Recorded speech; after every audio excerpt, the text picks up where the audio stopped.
ವಾಸಿಷ್ಠವಂಶಜೌ ಲಸತು ಶ್ರೀಮದಾನಂದತೀರ್ಥೇಂದುರ್ನೋ ಹೃದಂಬರೆ ಯದ್ವಚಶ್ಚಂದ್ರಿಕಾ ಸ್ವಾಂತಸಂತಾಪಂ ವಿನಿಕೃಂತತಿ ಭವತಿ ಯದನುಭಾವಾತ್ ಏಡಮೂಕೋಪಿ ವಾಗ್ಮಿ ಜಡಮತಿರಪಿ ಜಂತುರ್ಜಾಯತೆ ಪ್ರಾಜ್ಞಮೌಲಿಃ ಸಕಲ ವಚನಚೇತೋ ದೇವತಾ ಭಾರತೀ ಸಾ ಮಮ ವಚಸಿ ನಿಧತ್ತಾಂ ಸನ್ನಿಧಿಂ ಮಾನಸೇ ಚ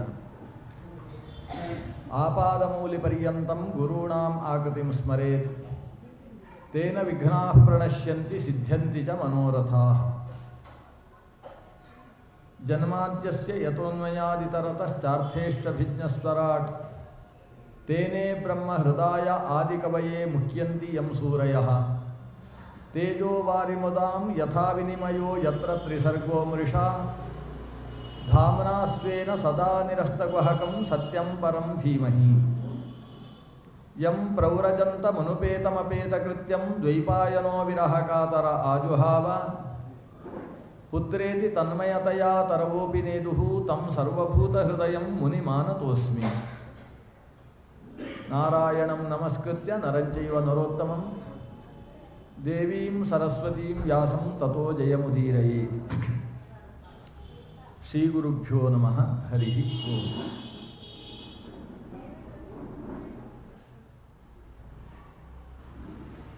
ಸ್ವಯಂಭುವ ಮನುವಿನ 3 ಜನ ಹೆಣ್ಣು ಮಕ್ಕಳ ಆಕೂತಿ ಪ್ರಸೂತಿ ದೇವಹೂತಿಯರ ಕಥಾನಕವನ್ನು ನಾವು ನಿನ್ನೆಯ ತನಕ ಶ್ರವಣ ಮಾಡಿದ್ದೇವೆ. ಅದರಲ್ಲಿ ಪ್ರಸೂತಿಯ ವಂಶ ವಿಸ್ತಾರವನ್ನು ನಿನ್ನೆ ಗಮನಿಸ್ತಾ, ಪ್ರಸೂತಿಯಲ್ಲಿ ದಕ್ಷ ಪ್ರಜಾಪತಿಗೆ 16 ಜನ ಹೆಣ್ಣು ಮಕ್ಕಳು, 13 ಜನ ಧರ್ಮ ಪ್ರಜಾಪತಿಯ ಪತ್ನಿಯರು,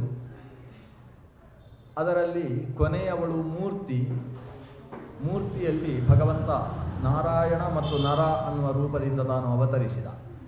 ಅದರಲ್ಲಿ ನರ ಅನ್ನುವುದು ಭಗವಂತನ ಆವೇಶ ಅವತಾರ, ನಾರಾಯಣ ಅನ್ನುವುದು ಸಾಕ್ಷಾತ್ ಭಗವಂತನೇ ಲೋಕದಲ್ಲಿ ಅವತರಿಸಿ ಬಂದದ್ದು. ಇಲ್ಲಿ ನಾರಾಯಣ ಅಂದರೆ ಶಂಖಚಕ್ರ ಗದಾ ಪದ್ಮಧಾರಿಯಾದ ಭಗವಂತನ ಮೂಲ ರೂಪ ನಾರಾಯಣ ಬೇರೆ, ಈ ಅವತಾರ ನಾರಾಯಣ ರೂಪ ಬೇರೆ. ಬೇರೆ ಅಂದರೆ ಅದು ಅವತಾರ ಮೂಲ ಸ್ವರೂಪ ಮತ್ತು ಅವತಾರದಲ್ಲಿ ಒಂದು ವಿಶೇಷ ಇದೆ. ಈ ಅವತಾರ ಸ್ವರೂಪವಾದ ನಾರಾಯಣ ಅನ್ನುವ ರೂಪ 2 ಕೈಯ ಅವತಾರ. ಆ ರೂಪದಿಂದ ಭಗವಂತ ದೊಡ್ಡ ಜ್ಞಾನದ ಕೊಡುಗೆಯನ್ನು ಕೊಟ್ಟಿದ್ದಾನೆ. ಹೇಗೆ ವೇದವ್ಯಾಸ ರೂಪದಿಂದ ಸಮಗ್ರ ಪುರಾಣಗಳನ್ನು ಮಹಾಭಾರತದಂತಹ ಲಕ್ಷ ಶ್ಲೋಕಿಯನ್ನು ಕೊಟ್ಟಿದ್ದಾನೋ, ಹಾಗೆ ನಾರಾಯಣ ರೂಪದಿಂದ ಅದಕ್ಕಿಂತ ಹೆಚ್ಚಿನ ಜ್ಞಾನರಾಶಿಯನ್ನು ಪ್ರಪಂಚಕ್ಕೆ ಕೊಟ್ಟಿದ್ದಾನೆ. ಪಂಚರಾತ್ರ ಅನ್ನುವ ಗ್ರಂಥದ ಕರ್ತೃ ಈ ನಾರಾಯಣ ಅನ್ನುವ ಅವತಾರ ರೂಪ. ಪಂಚರಾತ್ರಸ್ಯ ಕೃಷ್ಣಸ್ಯ ವಕ್ತ ನಾರಾಯಣ ಸ್ವಯಂ ಅಂತ. ಸ್ವಯಂ ಈ ನಾರಾಯಣ ರೂಪದಿಂದ ಪಂಚರಾತ್ರ ಅನ್ನೋದು ಎಷ್ಟಿದೆ ಅಂತ ನಾವು ಲೆಕ್ಕ ಹಾಕುವುದಕ್ಕೆ ಸಾಧ್ಯ ಇಲ್ಲ, ಅಷ್ಟು ದೊಡ್ಡ ಗ್ರಂಥ ಅದು. ಇವತ್ತು ಪಂಚರಾತ್ರದ ಯಾವುದೋ ಅಲ್ಪ ಸ್ವಲ್ಪ ಭಾಗ ಮಾತ್ರ ನಮಗೆ ಉಪಲಬ್ಧ ಇದೆ. ಯಾವುದು ವಿಷ್ಣು ರಹಸ್ಯ ಅಂತ ಹೇಳುವ ಒಂದಿಷ್ಟು ಭಾಗ, ಮುಕ್ತಿ ತತ್ವ ಅಂತ ಹೇಳುವ ಒಂದಿಷ್ಟು ಭಾಗ, ಬಹಳ ಅಲ್ಪ ಭಾಗ ಮಾತ್ರ ಪಂಚರಾತ್ರದಿಂದ ಇವತ್ತು ಉಪಲಬ್ಧ ಇರುವಂತಹ ಭಾಗ. ಕಳೆದು ಹೋದ ಪಂಚರಾತ್ರ ಅಷ್ಟು ರಾಶಿ ಇದೆ. ಎಷ್ಟು ಕಳೆದು ಹೋಗಿದೆ ಅಂದರೆ, ಆಚಾರ್ಯರ ಕಾಲ ಅಂದರೆ ಇವತ್ತು ಸುಮಾರು 750-780 ವರ್ಷಗಳ ಹಿಂದೆ ಅಂತ ಯೋಚನೆ ಮಾಡೋಣ. ಅಷ್ಟು ವರ್ಷಗಳ ಹಿಂದೆ ಆಚಾರ್ಯರು ಹೇಳ್ತಾರೆ, ಈ ನನ್ನ ಕಾಲದಲ್ಲಿ ಇವತ್ತು ಪಂಚರಾತ್ರ ಉಳಿದಿರುವುದು ಎಷ್ಟು ಅಂತ ಹೇಳಿದರೆ 1 ಕೋಟಿಯಲ್ಲಿ 1 ಅಂಶ ಅಂತ ಹೇಳ್ತಾರೆ. ಕೋಟ್ಯಂಶೋಪಿ ನ ವಿದ್ಯತೆ ಅಂತ. ಪಂಚರಾತ್ರ ಎಷ್ಟು ಅಳಿದು ಹೋಗಿದೆ, ಇವತ್ತು ಉಳಿದಿರುವಂಥದ್ದು ಕೋಟಿಯ 1 ಅಂಶವೂ ಅಲ್ಲ. ಆಚಾರ್ಯರ ಕಾಲದಲ್ಲಿ ಕೋಟಿಯ 1 ಅಂಶ ಉಳಿದಿತ್ತು. ಆ ಭಾಗದಿಂದ ಆಚಾರ್ಯರು ತಮ್ಮ ಗ್ರಂಥದಲ್ಲಿ ಅಲ್ಲಲ್ಲಿ ಕೋಟ್ ಮಾಡಿದ್ದಾರೆ. ಇತಿ ತಂತ್ರಸಾರೇ, ಇತಿ ಪ್ರವೃತ್ತೇ, ಬೇರೆ ಬೇರೆ ಈ ಪಂಚರಾತ್ರದ ಭಾಗಗಳನ್ನು ಉಲ್ಲೇಖ ಮಾಡಿದ್ದಾರೆ. ಇವತ್ತು ಆ ಗ್ರಂಥಗಳು ಕೂಡ ಇಲ್ಲ. ಆ ಸ್ಥಿತಿಯಾಗಿದೆ. ಅಂದರೆ ಗ್ರಂಥ ಪ್ರಾಚೀನತೆಯಿಂದ ನವೀನತೆಗೆ ಬರ್ತಾ ಎಷ್ಟು ಕಳೆದು ಹೋಗಿದೆ ಅನ್ನುವುದನ್ನು ನಾವು ಊಹಿಸುವುದಕ್ಕೆ ಸಾಧ್ಯ ಇಲ್ಲ. ಅಷ್ಟು ದೊಡ್ಡ ಗ್ರಂಥ ಪಂಚರಾತ್ರ. ಅದನ್ನು ಕೊಟ್ಟಿರತಕ್ಕಂತಹ ದೊಡ್ಡ ಭಗವಂತನ ಜ್ಞಾನಾವತಾರ ಅದು ನಾರಾಯಣ ಅನ್ನುವ ಅವತಾರ. ಇದನ್ನು ದಕ್ಷ ಪ್ರಜಾಪತಿಯ ಮಗಳಾದಂತಹ ಮೂರ್ತಿಗೆ ಧರ್ಮದಿಂದ ಆವಿರ್ಭಾವ ನಾರಾಯಣನು. ಅಂದರೆ ಧರ್ಮ ಮತ್ತು ಮೂರ್ತಿ ದಾಂಪತ್ಯ ಮಾಡಿದರೆ ಏನು, ನಾರಾಯಣನೇ ಆವಿರ್ಭಾವ ಪಡಿಸ್ತಾನೆ. ಧರ್ಮ ಅಂತ ಹೇಳಿದರೆ ಪೂಜಾದ್ಯನುಷ್ಠಾನಗಳು, ಮೂರ್ತಿ ಅಂದರೆ ಭಗವಂತನ ಪ್ರತಿಮೆ. ಸಂಸ್ಕೃತದಲ್ಲಿ ಮೂರ್ತಿ ಅನ್ನುವ ಶಬ್ದ ಸ್ತ್ರೀಲಿಂಗದ ಶಬ್ದ. ಮೂರ್ತಿ ಅಂತ ಹೆಸರಿಟ್ಟರೆ ಅದು ಹೆಣ್ಣು ಅಂತ ಅರ್ಥ. ಅದು ಪುಲ್ಲಿಂಗದಲ್ಲಿ ಮೂರ್ತಿ ಶಬ್ದ ಇಲ್ಲವೇ ಇಲ್ಲ ಸಂಸ್ಕೃತದಲ್ಲಿ. ಅಂದರೆ ಶ್ರೀನಿವಾಸ ಮೂರ್ತಿ ಅಂತ ಹೆಸರಿಟ್ಟರೆ ಸ್ವಲ್ಪ ಸಮಸ್ಯೆ. ಅದು ಸ್ವಲ್ಪ ವ್ಯಾಕರಣದವರ ಹತ್ರ ಕೇಳಬೇಕು, ಹೇಗೆ ಇದನ್ನು ಪುಲ್ಲಿಂಗ ಮಾಡುವುದು ಅಂತ. ಆಗ ವ್ಯಾಕರಣ ಓದಿದವರಿಗೆ ಯಾವುದನ್ನು ಪುಲ್ಲಿಂಗವನ್ನು ಸ್ತ್ರೀಲಿಂಗ, ಸ್ತ್ರೀಲಿಂಗವನ್ನು ಪುಲ್ಲಿಂಗ ಎಲ್ಲ ಮಾಡಲಿಕ್ಕೆ ಆಗ್ತದೆ. ಅವರು ಅದಕ್ಕೆ ವಿಗ್ರಹ ಹೇಳಿಕೊಡ್ತಾರೆ. ಶ್ರೀನಿವಾಸನ ಮೂರ್ತಿ ಯಾರಲ್ಲಿ ನಿಂತಿದೆಯೋ ಅವರು ಶ್ರೀನಿವಾಸ ಮೂರ್ತಿ ಅಂತಾದರೆ ಪುಲ್ಲಿಂಗ ಆಗುತ್ತೆ. ಶ್ರೀನಿವಾಸಸ್ಯ ಮೂರ್ತಿ ಯಸ್ಮಿನ್ ಸಹ ಶ್ರೀನಿವಾಸ ಮೂರ್ತಿ ಅಂತ ಬಹುರೀಹಿ ಸಮಾಸ ಮಾಡಬೇಕಾಗ್ತದೆ. ಅಕಸ್ಮಾತ್ ಶ್ರೀನಿವಾಸಸ್ಯ ಮೂರ್ತಿ ಅಂತ ಏನಾದರೂ ಷಷ್ಠಿ ತತ್ಪುರುಷ ಸಮಾಸ ಮಾಡಿತೋ ಅದು ಸ್ತ್ರೀಲಿಂಗದಲ್ಲಿ ಹೋಗಿ ನಿಂತ್ಕೊಂಡು ಬಿಡುತ್ತೆ. ಮೂರ್ತಿ ಅನ್ನುವ ಮಗಳನ್ನು ಧರ್ಮ ಪ್ರಜಾಪತಿಗೆ ಕೊಟ್ಟಾಗ ಧರ್ಮ ಮತ್ತು ಮೂರ್ತಿಯ ದಾಂಪತ್ಯದ ಫಲವಾಗಿ ನಾರಾಯಣನೇ ಅವತರಿಸಿ ಬಂದ. ಅಂದರೆ ಪ್ರತಿಮಾಮುಖದಲ್ಲಿ ಭಗವಂತನನ್ನು ಆರಾಧನೆ ಮಾಡುವುದರಿಂದ ಭಗವಂತನನ್ನು ಸಾಕ್ಷಾತ್ಕರಿಸಿಕೊಳ್ಳಬಹುದು ಅನ್ನುವುದಕ್ಕೆ ಒಂದು ರೀತಿಯ ಪ್ರತೀಕ ಸಂಕೇತವಾಗಿ ಈ ಕಥಾನಕ ಇದೆ. ಆಮೇಲೆ ಸ್ವಧಾ, ಸ್ವಾಹ ಮತ್ತು ಕೊನೆಯವಳು ಸತಿ. 16ನೆಯವಳಾದಂತಹ ಸತಿಯನ್ನು ರುದ್ರನಿಗೆ ಕೊಟ್ಟು ವಿವಾಹ ಮಾಡಿದ ದಕ್ಷ ಪ್ರಜಾಪತಿ. ದಕ್ಷ ರುದ್ರನಿಗೆ ಕೊಟ್ಟು ಮದುವೆ ಮಾಡುವುದಕ್ಕೆ ಕಾರಣ ಚತುರ್ಮುಖ ಬ್ರಹ್ಮ. ಚತುರ್ಮುಖ ದಕ್ಷನಿಗೆ ಹೇಳಿದ, ಆ ಶಿವನಿಗೆ ನಿನ್ನ ಮಗಳನ್ನು ಕೊಟ್ಟು ಮದುವೆ ಮಾಡು ಅಂತ. ಹೀಗೆ ದಾಕ್ಷಾಯಿಣಿ ಸತಿಯನ್ನು ಶಿವನಿಗೆ ವಿವಾಹ ಮಾಡಿದ ನಂತರದಲ್ಲಿ ಅಲ್ಲಿ ಯಾಕೆ ಸಂತಾನ ಆಗಲಿಲ್ಲ ಅನ್ನುವ ಪ್ರಶ್ನೆಯ ತನಕ ನಿನ್ನೆ ದಿವಸ ನಾವು ಗಮನಿಸಿದ್ದೇವೆ. ಅದಕ್ಕೆ ದಕ್ಷಾಧ್ವರ ಪ್ರಸಂಗದ ಕಥೆಯನ್ನು ಉಲ್ಲೇಖ ಮಾಡಿದ್ದಾರೆ. ಸಾಮಾನ್ಯ ಎಲ್ಲರೂ ತಿಳಿದಿರುವ ಕಥೆ, ಅದರಿಂದ ಹೆಚ್ಚು ವಿಸ್ತಾರ ಬೇಡ. ಆದರೆ ಆ ದಕ್ಷಾಧ್ವರ ಪ್ರಸಂಗದಿಂದ ನಮಗೆ ಕೆಲವೊಂದು ಸೂಚನೆಗಳಿದ್ದಾವೆ. ಮುಖ್ಯವಾಗಿ ಮಾವ ಮತ್ತು ಅಳಿಯ ಗಲಾಟೆ ಮಾಡಬಾರ್ದು ಅಂತ ದೊಡ್ಡ ಸಂಕೇತ. ಈ ಮಾವ ಅಳಿಯ ಇಬ್ಬರು ಗಲಾಟೆ ಶುರು ಮಾಡಿದರು ಅಂದರೆ ಅದರಿಂದ ಸೊರಗಿ ಹೋಗುವವಳು ಹೆಣ್ಣು. ಆಕೆಯ ಜೀವನವನ್ನಾದರೂ ಅನುಲಕ್ಷಿಸಿಕೊಂಡು ಮಾವ ಅಳಿಯಂದಿರು ಏನು ವೈಮನಸ್ಯ ಇದ್ದರೂ ಕೂಡ ಸಮಾಧಾನದಲ್ಲಿರಬೇಕು. ವೈಮನಸ್ಯ ಅನ್ನೋದು ಸಾಮಾನ್ಯ, ಅದು ಅಪ್ಪನಿಗೂ ಮಗನಿಗೂ ವೈಮನಸ್ಯ ಬರ್ತದೆ. ಆದರೆ ವಿವೇಕ ಇದ್ದರೆ ತೊಂದರೆ ಇಲ್ಲ. ವಿವೇಕ ತಪ್ಪಿದರೆ ಮಾತ್ರ ಸಮಸ್ಯೆ ಆಗುತ್ತೆ. ವೈಮನಸ್ಯ ಅನ್ನೋದು ಮಾವನಿಗೂ ಅಳಿಯನಿಗೂ ಬರಬಾರ್ದು ಅಂತಿಲ್ಲ, ಅನೇಕ ಕಾರಣಗಳಿಂದ ಬರ್ಬೋದು. ಆದರೆ ವಿವೇಕ ತಪ್ಪಿದರೆ ಅದು ಅನಾಹುತಕ್ಕೆ ಕಾರಣವಾಗ್ತದೆ ಅನ್ನುವುದಕ್ಕೆ ಒಂದು ಇತಿಹಾಸದ ಘಟನೆ, ದೊಡ್ಡ ದೊಡ್ಡ ವ್ಯಕ್ತಿಗಳ ಘಟನೆ ಅದು. ಚಿಕ್ಕ ಚಿಕ್ಕವರ ರುದ್ರದೇವರು ಏನು ಅಸಾಮಾನ್ಯ ಮನೋನಿಯಾಮಕವಾದ 5ನೇ ಕಕ್ಷೆಯಲ್ಲಿ ಶೋಭಿಸುವ ಪಂಚಾಕ್ಷರ ಪ್ರತಿಪಾದ್ಯವಾದಂತಹ ದೇವತೆ ರುದ್ರ. ಅಂತಹ ರುದ್ರದೇವರು ಮತ್ತು ಈ ದಕ್ಷ ಇವರಲ್ಲಿ ಉಂಟಾದಂತಹ ಒಂದು ಪುಟ್ಟ ಭಿನ್ನಾಭಿಪ್ರಾಯ. ಗಲಾಟೆಗೆ ಕಾರಣ ಏನು ಅಂತ ಹೇಳಿದರೆ ಬಂದಾಗ ಎದ್ದು ನಿಲ್ಲಿಲ್ಲ ಅಂತ, ಇಷ್ಟೇ. ನಾನು ಬಂದಿದ್ದೇನೆ, ನಾನು ಅಂತ ಆ ಅಡಿವತ್ತು ಸೇರಿದ್ದು ಸಮಸ್ಯೆ ಆದದ್ದು. ನಾನು ಬಂದಾಗ ನಿಲ್ಲಿಲ್ಲ ಅಲ್ಲ, ನಾನೇ ಬಂದಾಗಲೂ ನಿಲ್ಲಿಲ್ಲ ಅಂದರೆ ಏನರ್ಥ ಅಂತ ಈ ಗಲಾಟೆ. ಇಷ್ಟು ವಿಷಯದಲ್ಲಿ ಗಲಾಟೆ ಶುರುವಾಯಿತು. ವಸ್ತುತಃ ಸಭೆಗೆ ವಿಳಂಬವಾಗಿ ಬಂದವರು ದಕ್ಷ ಪ್ರಜಾಪತಿಗಳು. ಸಭೆಗೆ ಕಾಲಕ್ಕೆ ಬರಬೇಕು ಅಂತ ನಿಯಮ. ಇದು ಬೇಕು ಅಂತ ವಿಳಂಬ ಮಾಡಿದ್ದು. ಯಾಕೆ ವಿಳಂಬ ಮಾಡಿದ್ದು ಅಂದರೆ, ನಾನು ವಿಳಂಬವಾಗಿ ಹೋದಾಗ ಜನ ಎಲ್ಲ ಎದ್ದು ನಿಲ್ತಾರೆ, ಅದು ಒಂದು ಖುಷಿ. ಕೆಲವರಿಗೆ ಅಂಥ ಖುಷಿ ಇರ್ತದೆ. ಮೊದಲೇ ಬಂದರೆ ಯಾರು ಎದ್ದು ನಿಲ್ಲಬೇಕು, ಏನು ಅಂತ ವಿಶೇಷ ಗೌರವಾರ್ಪಣೆ ಆಗುವುದಿಲ್ಲ. ಸ್ವಲ್ಪ ವಿಳಂಬವಾಗಿ ಬಂದಾಗ ಎಲ್ಲರೂ ಎದ್ದು ನಿಂತಾಗ ನನಗೆ ಸಿಗುವ ಗೌರವದಿಂದ ಒಳಗಿಂದ ಒಂದು ಖುಷಿ ಅನುಭವಿಸುವುದು. ಇದಕ್ಕೆ ಅಹಂಕಾರ ಅಂತ ಹೆಸರು, ದರ್ಪ ಅಂತ ಹೆಸರು. ದಕ್ಷ ಪ್ರಜಾಪತಿ ಎಲ್ಲರೂ ಸಭೆಯಲ್ಲಿ ಕುಳಿತಿದ್ದಾಗ ವಿಳಂಬವಾಗಿ ಬಂದಾಗ ಎಲ್ಲರೂ ಎದ್ದು ನಿಂತರು. ದಿವಸ ಎದ್ದು ನಿಲ್ತಾ ಇದ್ದದ್ದೇ ಅವರ ಅಹಂಕಾರಕ್ಕೆ ಕಾರಣವಾಗಿ ಹೋಗಿತ್ತು. ಬಂದು ಸೀದಾ ಆಸನದಲ್ಲಿ ಕೂತುಕೊಳ್ಬೇಕೋ ಬೇಡ, ದಕ್ಷ ಪ್ರಜಾಪತಿಗಳಿಗೆ ಅಂತ ಪ್ರಜಾಪತಿಗಳ ಆಸನ ಪ್ರತ್ಯೇಕ ಇರುತ್ತದೆ, ಅಲ್ಲಿ ಆಸನದಲ್ಲಿ ಕೂತುಕೊಳ್ಳಿಲ್ಲ. ಆಸನದ ಎರಡೂ ಕೈಗಳನ್ನು ಕೈಯಲ್ಲಿ ಹಿಡ್ಕೊಂಡು ಈಗ ಒಮ್ಮೆ ಸಭೆಯನ್ನು ನೋಡುವುದು, ಯಾರು ಎದ್ದು ನಿಂತಿದ್ದಾರೆ, ಯಾರನ್ನ ಎಲ್ಲಿಲ್ಲ ಅಂತ. ಇದೆಲ್ಲ ಬೇಕಿರಲಿಲ್ಲ. ಆದರೆ ದಕ್ಷ ಪ್ರಜಾಪತಿಗಳು ಆ ಕೆಲಸವನ್ನು ಮಾಡಿದರು. ತಾವು ಕೂಡುವುದಕ್ಕಿಂತ ಮುಂಚೆ ಯಾರಾದರೂ ಕೂತಿದ್ದಾರೋ ಅಂತ ನೋಡಿದಾಗ ರುದ್ರದೇವರು ಕೂತಿದ್ದಾರೆ. ಬ್ರಹ್ಮದೇವರು ಕೂತೇ ಇರ್ತಾರೆ, ಆ ಕಡೆ ಪ್ರಶ್ನೆ ಇಲ್ಲ. ಬ್ರಹ್ಮನ ಪಕ್ಕದಲ್ಲಿ ರುದ್ರದೇವರೂ ಕೂತಿದ್ದಾರೆ. ಕೂತದ್ದನ್ನು ನೋಡಿ ಎದ್ದು ನಿಲ್ಲಿಲ್ಲ ಅಂತ ಗೊತ್ತಾಗಲಿಲ್ಲ ದಕ್ಷ ಪ್ರಜಾಪತಿಗಳಿಗೆ. ನಾನು ಕೂಡೋದಕ್ಕಿಂತ ಮುಂಚೆ ಕೂತಿದ್ದಾನಲ್ವ ಅಂತ ಸಿಟ್ಟು, ಇಷ್ಟೇ. ಪ್ರಾಂಗ್ ನಿಷಣ್ಣಂ ಮೃಡಂ ದೃಷ್ಟ್ವಾ, ಪ್ರಾಕ್ ನಿಷಣ್ಣಂ ಮೃಡಂ ದೃಷ್ಟ್ವಾ, ಈ ರುದ್ರ ನನಗಿಂತ ಮುಂಚೆ ಕೂತು ಬಿಟ್ಟಿದ್ದಾನೆ ಅಂತ ಸಿಟ್ಟು ಬಂತು. ಆ ಸಿಟ್ಟಿನಿಂದ ಕೂತುಕೊಳ್ಳಿಲ್ಲ. ಯಾವ ಆಸನವನ್ನು ಹಿಡ್ಕೊಂಡು ಕೂಡುವುದಕ್ಕೆ ಸಿದ್ಧಾಗಿದ್ದರು ದಕ್ಷ ಪ್ರಜಾಪತಿಗಳು ನಿಂತೇ ಬಿಟ್ಟರು. ನಿಂತು ಉಪನ್ಯಾಸ ಶುರು ಮಾಡಿದರು. ನಿಜವಾಗಿ ಕೂತು ಉಪನ್ಯಾಸ ಮಾಡುವಂಥದ್ದೇ ಪ್ರಾಚೀನ ಕಾಲದಲ್ಲೂ ಇದ್ದದ್ದು. ನಿಂತು ಉಪನ್ಯಾಸ ಶುರುವಾದದ್ದು ಬ್ರಿಟಿಷರು ಭಾರತವನ್ನು ಆಕ್ರಮಿಸಿದ ಮೇಲೆ. ಈ ರಾಜಕೀಯ ಭಾಷಣಗಳೆಲ್ಲ ಶುರುವಾದದ್ದೇ ಆಮೇಲೆ.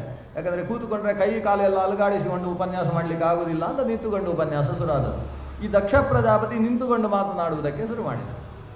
ದೊಡ್ಡ ಉಪನ್ಯಾಸ ನೋಡಿ ಈ ವ್ಯಕ್ತಿ ಅಂತ ಶುರು ಮಾಡಿದ್ರು. ಒಂದು ರೀತಿಯಲ್ಲಿ ಚುಚ್ಚುವ ಮಾತು ರುದ್ರದೇವರಿಗೆ. ಈ ವ್ಯಕ್ತಿಗೆ ಯಾರು ಹೆಣ್ಣು ಕೊಡಲಿಕ್ಕೆ ಸಾಧ್ಯ ಇಲ್ಲ ಪ್ರಪಂಚದಲ್ಲಿ, ಅಂಥ ಸ್ಥಿತಿಯಲ್ಲಿ ನಾನು ಹೆಣ್ಣು ಕೊಟ್ಟಿದ್ದೇನೆ ಅಂತ. ಕೊಟ್ಟದ್ದೇ ಒಂದು ಹೆಗ್ಗಳಿಕೆ, ನಾನು ಹೆಣ್ಣು ಕೊಟ್ಟಿದ್ದೇನೆ ಇವನಿಗೆ. ಅಲ್ಲ, ನನ್ನ ಮಗಳಂತಹ ಸುಂದರಿಯನ್ನು ಇಂತಹ ಅಸುಂದರನಿಗೆ ಕೊಡುವುದಕ್ಕೆ ಸಾಧ್ಯವೋ ಅಂತ ಸಭೆಯಲ್ಲಿ, ಯಾರು ಅಗ್ನಿಯಾದಿ ದೇವತೆಗಳಿರ್ತಕ್ಕಂಥ ಸಭೆಯಲ್ಲಿ ಈ ಪ್ರಜಾಪತಿ ತಾನು ಉಪನ್ಯಾಸ ಪ್ರಾರಂಭಿಸಿದ್ದಾನೆ. ಮರ್ಕಟಲೋಚನ ಅಂತ ಅವರನ್ನು ಕರೀತಾನೆ. ನಮ್ಮದು ಮೃಗಶಾವಾಕ್ಷಿ ಅಂತ ತನ್ನ ಮಗಳನ್ನು, ಜಿಂಕೆಯ ಕಣ್ಣಿನಂತಹ ಸುಂದರ ಕಣ್ಣುಳ್ಳ ನನ್ನ ಮಗಳನ್ನು ಮಂಗದ ಕಣ್ಣಿನ ಹಾಗೆ ವೃತ್ತಾಕಾರವಾದ ಕಣ್ಣುಳ್ಳ ಈ ರುದ್ರನಿಗೆ ಕೊಟ್ಟಿದ್ದೇನೆ ನೋಡಿ. ನಾನು ಕೊಡಬೇಕಾಗಿರಲಿಲ್ಲ, ಆದರೆ ಏನು ಮಾಡುವುದು, ನನ್ನ ಅಪ್ಪ ಹೇಳಿದರು ಅಂತ ನಾನು ಕೊಟ್ಟೆ. ಚತುರ್ಮುಖ ಬ್ರಹ್ಮ ವಿಧಿ ಅವನು ಹೇಳಿದ, ಅದಕ್ಕೆ ಕೊಟ್ಟೆ. ಆದರೆ ಮಾನಿನೇ ಭಿನ್ನ ಸೇತವೇ ಭಿನ್ನ ಲುಪ್ತ ಕ್ರಿಯಾಯ ಅಶುಚಯೇ, ಎಂಥ ಶಬ್ದಗಳನ್ನು ರುದ್ರದೇವರ ಮೇಲೆ ಪ್ರಯೋಗಿಸ್ತಾರೆ ಅಂದರೆ, ಲುಪ್ತ ಕ್ರಿಯಾಯ ಅಶುಚಯೇ ಮಾನಿನೇ ಭಿನ್ನ ಸೇತವೇ ಅನಿಚ್ಛನ್ನ ಪ್ಯದಾಂ ಕನ್ಯಾಂ, ನನಗೆ ಕನ್ಯೆಯನ್ನು ಕೊಡುವುದಕ್ಕೆ ಇಚ್ಛೆ ಇರಲಿಲ್ಲ, ನನ್ನ ಅಪ್ಪ ಹೇಳಿದರು ಅಂತ ಕೊಟ್ಟೆ. ಶೂದ್ರಾಯೇವ ಉಷತೀಂ ಸತೀಂ, ಯಾರು ವೇದವನ್ನು ಹೇಳು ಅಂತ ಹೇಳಿದರೆ ಬಾಯಿಯಲ್ಲಿ ಉಚ್ಚರಿಸುವಾಗ ಸಕಾರಕ್ಕೆ ಶಕಾರವೋ ಶಕಾರಕ್ಕೆ ಸಕಾರವೋ ಶಕಾರಕ್ಕೆ ಸಕಾರವೋ ಶಕಾರಕ್ಕೆ ಸಕಾರವೋ ಆಗುವಂತಹ ಸ್ಥಿತಿ ಇದೆಯೋ ಅಂತಹ ವ್ಯಕ್ತಿಗೆ ವೇದವನ್ನು ಉಪದೇಶಿಸಿದರೆ ಎಷ್ಟು ಅನರ್ಥವೋ ಅಷ್ಟು ಕೆಲಸ ನಾನು ಮಾಡಿದ್ದೇನೆ. ಇದು ಕೆಲವರು ಬೈಕೊಳ್ಳುವುದಂದರೆ ಇನ್ನೊಬ್ಬರಿಗೆ ಬೈಯುವುದಲ್ಲ, ತಂಗೆ ಬೈಯೋದು.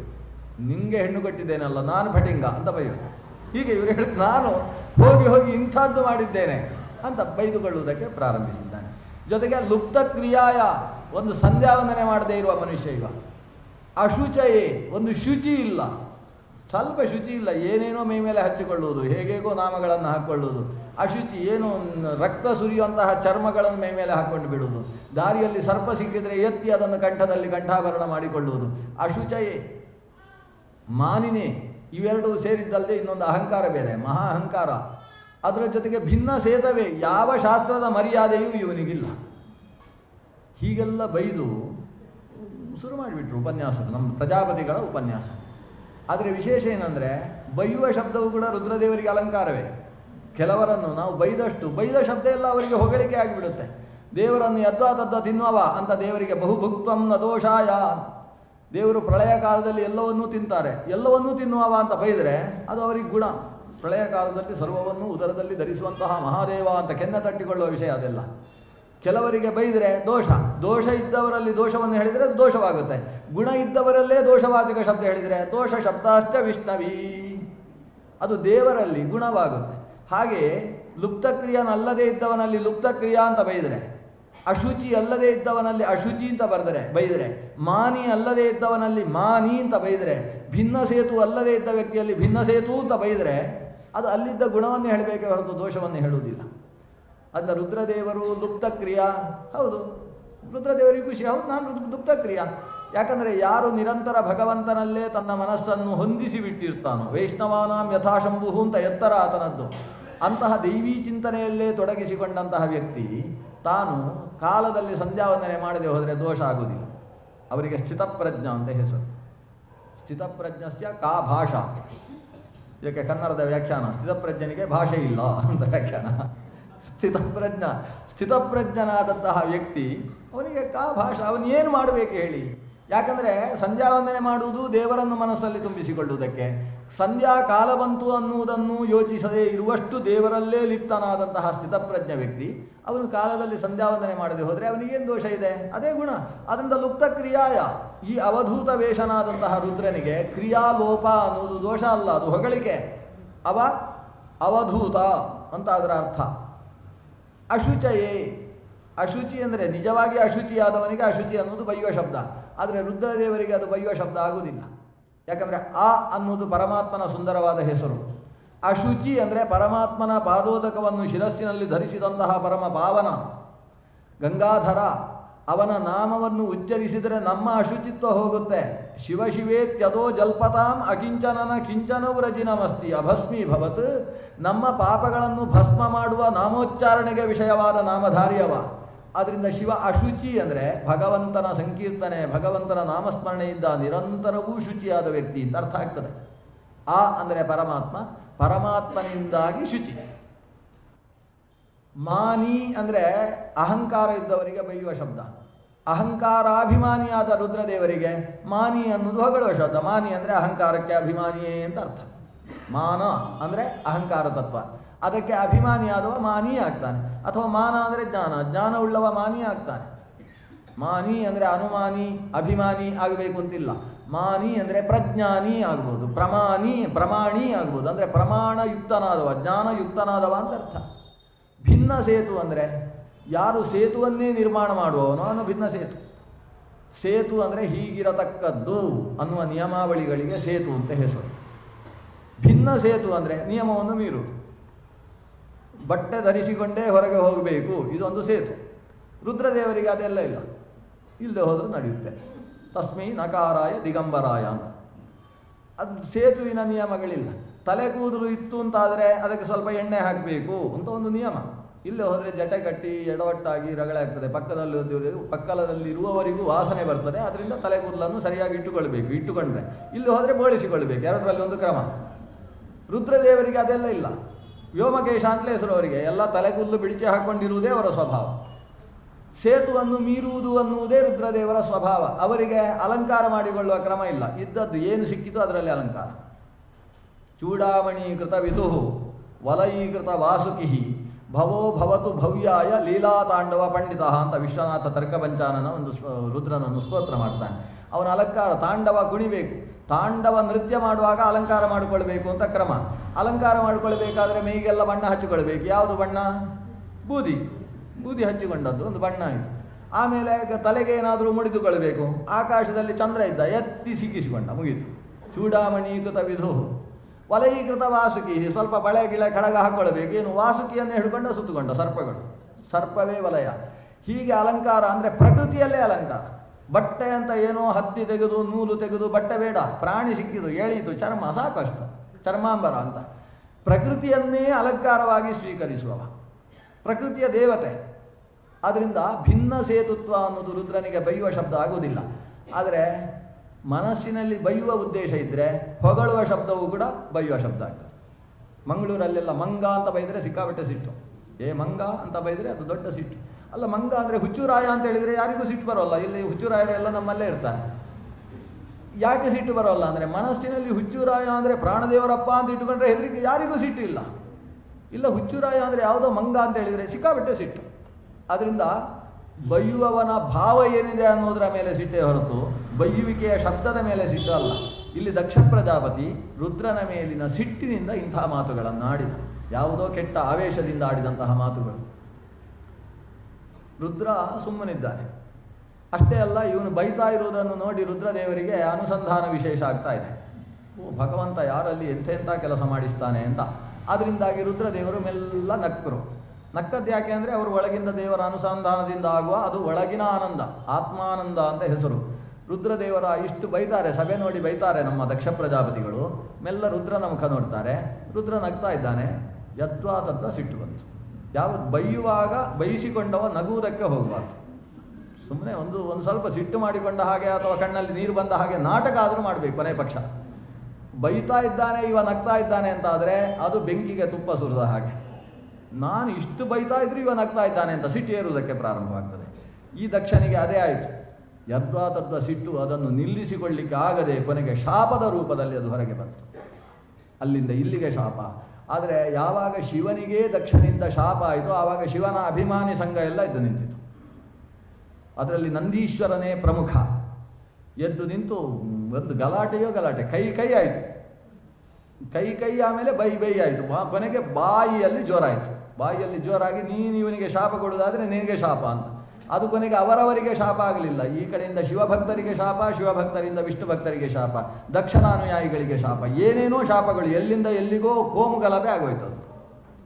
ಇಂಥದ್ದು ಎರಡು ಗುಂಪುಗಳಲ್ಲಿ ಒಂದು ರೀತಿಯ ಗಲಾಟೆಯಾಗಿ ಶಾಪ ಪ್ರತಿಶಾಪಗಳ ಒಂದು ದೊಡ್ಡ ರಾದ್ಧಾಂತವೇ ಆ ಸಭೆಯಲ್ಲಿ ನಡೆದು ಹೋಯಿತು. ಇಷ್ಟರಲ್ಲಿ ರುದ್ರದೇವರಿಗೆ ಇದೆಲ್ಲ ಸ್ವಲ್ಪ ಇಷ್ಟ ಆಗಲಿಲ್ಲ. ಆಮೇಲೆ ಗಲಾಟೆ ಮಾಡ್ತಾ ಇದ್ದಾರೆ ನೋಡಿದರು. ನಾವೆಲ್ಲ ಇಷ್ಟು ಗಲಾಟೆ ಮಾಡಿದ್ದಕ್ಕೆ ನಮ್ಮ ರುದ್ರದೇವರು ಎಷ್ಟು ಖುಷಿ ಪಡ್ತಾರೆ ಅಂತ ಅವರ ಅನುಯಾಯಿಗಳು ನೋಡಿದರು. ಈ ಕಡೆ ನಾವಿಷ್ಟು ಗಲಾಟೆ ಮಾಡಿದ್ದಕ್ಕೆ ರುದ್ರದೇವರ ಮುಖ ಎಷ್ಟು ಸಣ್ಣದಾಗಿದೆ ಅಂತ ಅವರು ನೋಡಿದರು. ನೋಡಿದರೆ ಸೀಟು ಖಾಲಿ, ಆಸನ ಇದೆ, ರುದ್ರದೇವರು ಇಲ್ಲ. ವಿಮಾನ ಇವ ಯಯವು ತತಃ ಅಂತ ರುದ್ರದೇವರು ಅಲ್ಲಿಂದ ವಿಮಾನರೋ ಎಂಬಂತೆ ಅಲ್ಲಿಂದ ಹೊರಟು ಹೋಗಿದ್ದಾರೆ. ರುದ್ರದೇವರೇ ಹೋದ ಮೇಲೆ ಯಾರಿಗೋಸ್ಕರ ಗಲಾಟೆ ಮಾಡಬೇಕು? ಗಲಾಟೆ ಮಾಡ್ತಾ ಇದ್ದವರು ಕೂಡ ಹೊರಟು ಹೋದರು. ಇಂಥ ಪ್ರಕರಣವೊಂದು ನಡೆಯಿತು. ನಮಗೆ ಈ ಪ್ರಕರಣವನ್ನು ಶ್ರೀಮದ್ ಭಾಗವತದಲ್ಲಿ ಓದಿದಾಗ ನಮ್ಮಲ್ಲಿ ಯಾವುದೋ ಒಂದು ಜನಗಳು ಮಾಡಿದ ಗಲಾಟೆ ಹಾಗೆ ಅನಿಸುತ್ತೆ. ಅಷ್ಟು ಈ ದೇವತೆಗಳು ಹೀಗೆ ಮಾಡುವುದು ಅಂತ ಅನಿಸಿಬಿಡುತ್ತೆ. ಅದಕ್ಕೆ ವಿಜಯಧ್ವಜ ತೀರ್ಥರು ಹೇಳ್ತಾರೆ, ಕರ್ಮ ಅನ್ನೋದು ಯಾರನ್ನೂ ಬಿಡುವುದಿಲ್ಲ. ಇವರೆಲ್ಲ ಅಪರೋಕ್ಷ ಜ್ಞಾನಿಗಳು, ಇಲ್ಲಿ ಗಲಾಟೆ ಮಾಡಿದವರು, ಶಾಪ ಕೊಟ್ಟವರು. ನಿಮ್ಮದು ಜ್ಞಾನ ಹಾಳಾಗೋಗಲಿ, ನಿನಗೆ ಯಜ್ಞದಲ್ಲಿ ಆಹುತಿ ಸಿಗದೆ ಹೋಗಲಿ, ಇಂಥದ್ದೆಲ್ಲ ಶಾಪಗಳು. ಯಜ್ಞದಲ್ಲಿ ಆಹುತಿ ಸಿಗಲಿ ಬಿಡಲಿ ಅಂತ ಇವರು ವ್ಯವಸ್ಥೆ ಮಾಡೋದು, ವೇದ ಸಾರ್ವಕಾಲಿಕವಾಗಿ ನಿರ್ಣಯ ಮಾಡುವುದು. ವೇದದಲ್ಲಿ ರುದ್ರ ಯಸ್ವಾಹ ಅಂತ ಒಂದು ವೇದದಲ್ಲಿ ಮಂತ್ರ ಇದೆ ಅಂತಾದರೆ ರುದ್ರನಿಗೆ ಆಹುತಿ ಸಿಗಬೇಡ ಅಂತ ತಡೆಯುವವರು ಯಾರಿದ್ದಾರೆ? ಅಥವಾ ಇಂಥವನು ಜ್ಞಾನ ಪಡೆದು ಮೋಕ್ಷಕ್ಕೆ ಹೋಗಬೇಕು ಅನ್ನೋದು ಅವನ ಅರ್ಹತೆ ಆದರೆ ಇವರಿಗೆ ಜ್ಞಾನ ತಪ್ಪಿ ಹೋಗಲಿ ಅಂತ ಯಾರು ಶಾಪ ಕೊಡಲಿಕ್ಕೆ ಆಗ್ತದೆ? ಅಂದ ವೇದ ವಿಹಿತವಾದ ಸಾರ್ವಕಾಲಿಕ ಸತ್ಯದ ಮೇಲೆ ಶಾಪ ನಡೆಯುವುದಿಲ್ಲ. ಆದರೆ ಶಾಪಗಳು ಇಲ್ಲಿ ಆ ರೀತಿಯ ಶಾಪಗಳೆಲ್ಲ ಬಂದು ಹೋಗಿದ್ದಾರೆ. ಇದಕ್ಕೆ ನಿರ್ಣಯ ಇಷ್ಟು, ಇವರೆಲ್ಲ ಅಪರೋಕ್ಷ ಜ್ಞಾನಿಗಳು. ಆದರೆ ಅಪರೋಕ್ಷ ಜ್ಞಾನಿಗಳು ಅನುಭವಿಸ್ತಾ ಇರುವುದು ಪ್ರಾರಬ್ಧ ಕರ್ಮವನ್ನು. ಆ ಪ್ರಾರಬ್ಧ ಕರ್ಮ ಮುಗಿಯುವಲ್ಲಿಯ ತನಕ ಇವರಿಂದ ಪ್ರಾರಬ್ಧ ಕರ್ಮಕ್ಕೆ ಅನುಗುಣವಾದ ಕೃತ್ಯಗಳು ನಡೆಯಲೇಬೇಕು. ಅಂತಹ ಕೃತ್ಯಗಳು ಇಲ್ಲಿ ನಡೆದಿದ್ದಾವೆ. ಅದನ್ನಾದರೂ ದೇವರು ಯಾಕೆ ನಡೆಸ್ತಾನೆ? ಯಾಕಂದರೆ ಲೋಕದವರಿಗೆ ಎಚ್ಚರಿಕೆ ಕೊಡಲಿಕ್ಕೆ. ನೋಡಿ, ಇಷ್ಟು ಒಂದು ಯೋಚನೆ ನಾನು ಬಂದಾಗ ಎದ್ದು ನಿಲ್ಲಿಲ್ಲ ಅನ್ನುವುದಕ್ಕೆ ಮಾವ ಅಳಿಯನ ಮೇಲೆ ಕೈ ಎತ್ತಿದ್ದರಿಂದ ಏನು ಎಲ್ಲ ದುಷ್ಪರಿಣಾಮ ಆಯಿತು ನೋಡಿ, ನೀವು ನಾಳೆ ಹಾಗೆ ಮಾಡಬೇಡಿ. ಆದರೆ ನಮ್ಮ ಜನ ಏನು ಯೋಚನೆ ಮಾಡ್ತಾರೆ, ರುದ್ರದೇವರೇ ಹಾಗೆ ಮಾಡಿದ್ದಾರೆ, ನಾವು ಯಾಕೆ ಮಾಡಬಾರ್ದು ಅಂತ. ಆದರೆ ವ್ಯಾಸರು ಆ ಘಟನೆಯನ್ನು ಉಲ್ಲೇಖ ಮಾಡಿದ್ದು, ದೇವತೆಗಳು ಹಾಗೆ ನಡ್ಕೊಂಡದ್ದು ನೋಡಿ. ಹೀಗೆ ಮಾಡಿದರೆ ಇಷ್ಟೆಲ್ಲ ಅನರ್ಥ ಆಗ್ತದೆ. ಕೊನೆಗೇನು ಪರಿಣಾಮ ಏನಾಯಿತು? ಇಲ್ಲಿ ಇಷ್ಟು ಗಲಾಟೆ ಆಯಿತು. ಗಲಾಟೆ ಆದಮೇಲೆ ಅವರವರ ಊರಿಗೆ ಹೋಗಿದ್ದಾರೆ. ಹೋದ ಮೇಲೆ ಒಳಗಿಂದ ಯುದ್ಧ ಶುರುವಾಯಿತು. ಶೀತಲ ಯುದ್ಧ ಪ್ರಾರಂಭ ಆಯಿತು. ರುದ್ರನಿಗೆ ಅವಮಾನ ಮಾಡಬೇಕು ಅಂತ ಆ ಕಡೆಯಿಂದ, ಜೊತೆಗೆ ದಕ್ಷ ಪ್ರಜಾಪತಿಗೆ ಒಂದು ಅಹಂ, ನಾನು ಶಾಪ ಕೊಟ್ಟಿದ್ದೇನೆ. ಏನು ಅಂತ? ರುದ್ರನಿಗೆ ಯಜ್ಞದಲ್ಲಿ ಆಹುತಿ ಸಿಗದೇ ಹೋಗಲಿ ಅಂತ ಶಾಪ ಕೊಟ್ಟಿದ್ದೇನೆ. ಋಷಿ ಮುನಿಗಳೆಲ್ಲ ಹಾಗೆ ಯಜ್ಞ ಮಾಡ್ತಾ ಇದ್ದಾರೋ ಅಂತ ಒಂದು ವಿಮರ್ಶೆ ಮಾಡುವುದಕ್ಕೆ ಒಂದು ನಿಯೋಗವನ್ನು ಕಳಿಸಿದ್ದಾರೆ ದಕ್ಷ ಪ್ರಜಾಪತಿಗಳು. ಆದರೆ ಸೂಚನೆ ಏನು ಬಂತು ಅಂದರೆ, ಎಲ್ಲರೂ ರುದ್ರನಿಗೆ ಆಹುತಿ ಕೊಟ್ಟೇ ಹೋಮ ಮಾಡ್ತಾ ಇದ್ದಾರೆ ಅಂತ ಸುದ್ದಿ ಬಂತು. ನಾನು ಕೊಟ್ಟ ಶಾಪ ಚಾಲ್ತಿಗೆ ಬರಲಿಲ್ಲ ಅಂದರೆ ಏನರ್ಥ? ಹಾಗಾದರೆ ನಾನು ಮೊದಲು ಮಾಡಿ ತೋರಿಸಬೇಕು. ರುದ್ರನಿಗೆ ಆಹುತಿ ಕೊಡದೇನೂ ಯಾಗ ಮಾಡಿದರೆ ಏನೂ ತೊಂದರೆ ಆಗೋದಿಲ್ಲ ಅಂತ ಜನಕ್ಕೆ ಮಾಡಿ ತೋರಿಸಿದರೆ ಆಮೇಲೆ ಎಲ್ಲರೂ ಮಾಡ್ತಾರೆ. ಯದ್ಯದಾಚರತಿ ಶ್ರೇಷ್ಠ.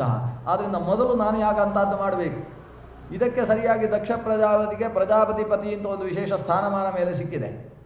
ಆವಾಗ ಇವರು ಬೃಹಸ್ಪತಿ ಸಭಾ ಅಂತ ಒಂದು ಯಾಗವನ್ನು ಪ್ರಾರಂಭ ಮಾಡ್ತಾರೆ.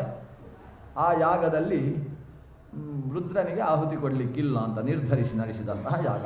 ರುದ್ರನ ಅವಮಾನಕ್ಕೋಸ್ಕರ ಯಾಗ. ಸಾಮಾನ್ಯವಾಗಿ ತನ್ನ ಸನ್ಮಾನಕ್ಕೋಸ್ಕರ ಯಾಗ ಅಥವಾ ಊರಿಗೆ ಕ್ಷೇಮ ಆಗುವುದಕ್ಕೆ ಯಾಗ. ಸಂಕಲ್ಪದಲ್ಲಿ ಹೀಗೆಲ್ಲ ಇರ್ತದೆ. ಲೋಕೆ ಶಾಂತಿ ಪುಷ್ಟಿ ತುಷ್ಟಿ ವೃಷ್ಟ್ಯಾದ್ಯಭಿವೃದ್ಧ್ಯರ್ಥಂ ಅಂತ ಹೀಗೆಲ್ಲ ಸಂಕಲ್ಪ ಇರ್ತದೆ. ಆದರೆ ರುದ್ರಸ್ಯ ಪರಮ ಅವಮಾನತಾ ಸಿದ್ಧ್ಯರ್ಥಂ ಹೀಗೊಂದು ಸಂಕಲ್ಪ ಇಲ್ಲ.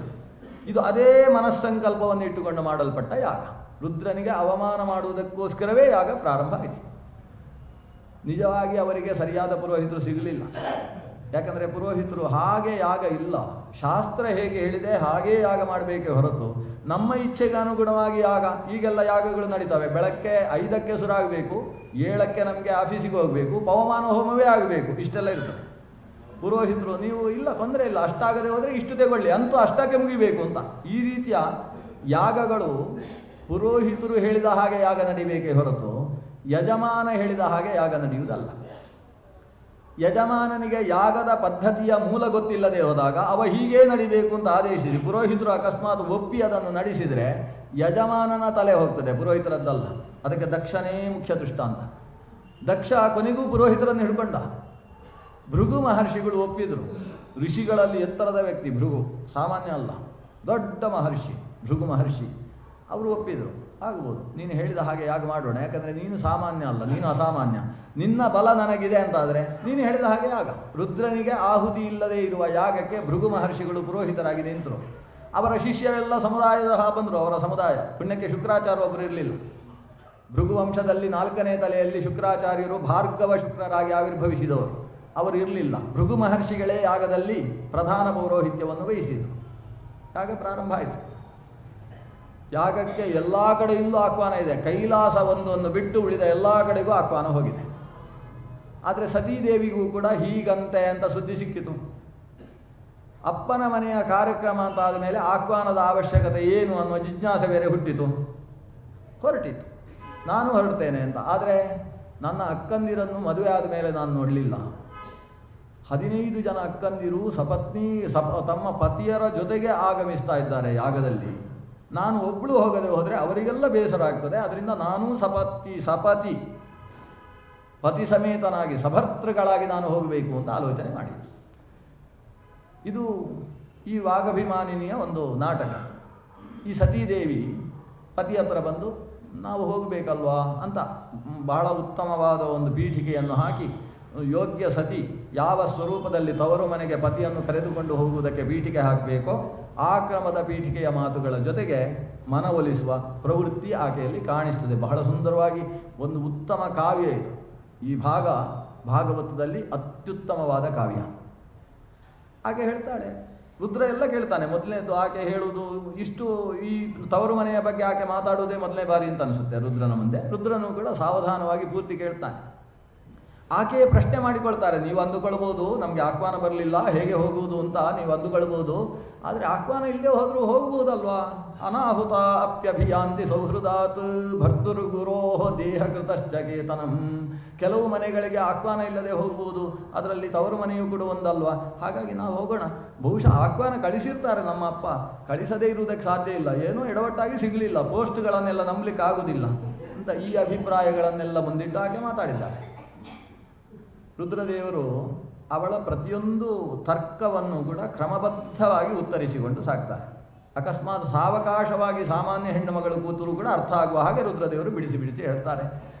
ತ್ವಯೋದಿತಂ ಶೋಭನಮೇವ ಶೋಭನೆ ಅನಾಹುತ ಅಪ್ಯಭಿಯಾಂತಿ ಬಂಧುಷು.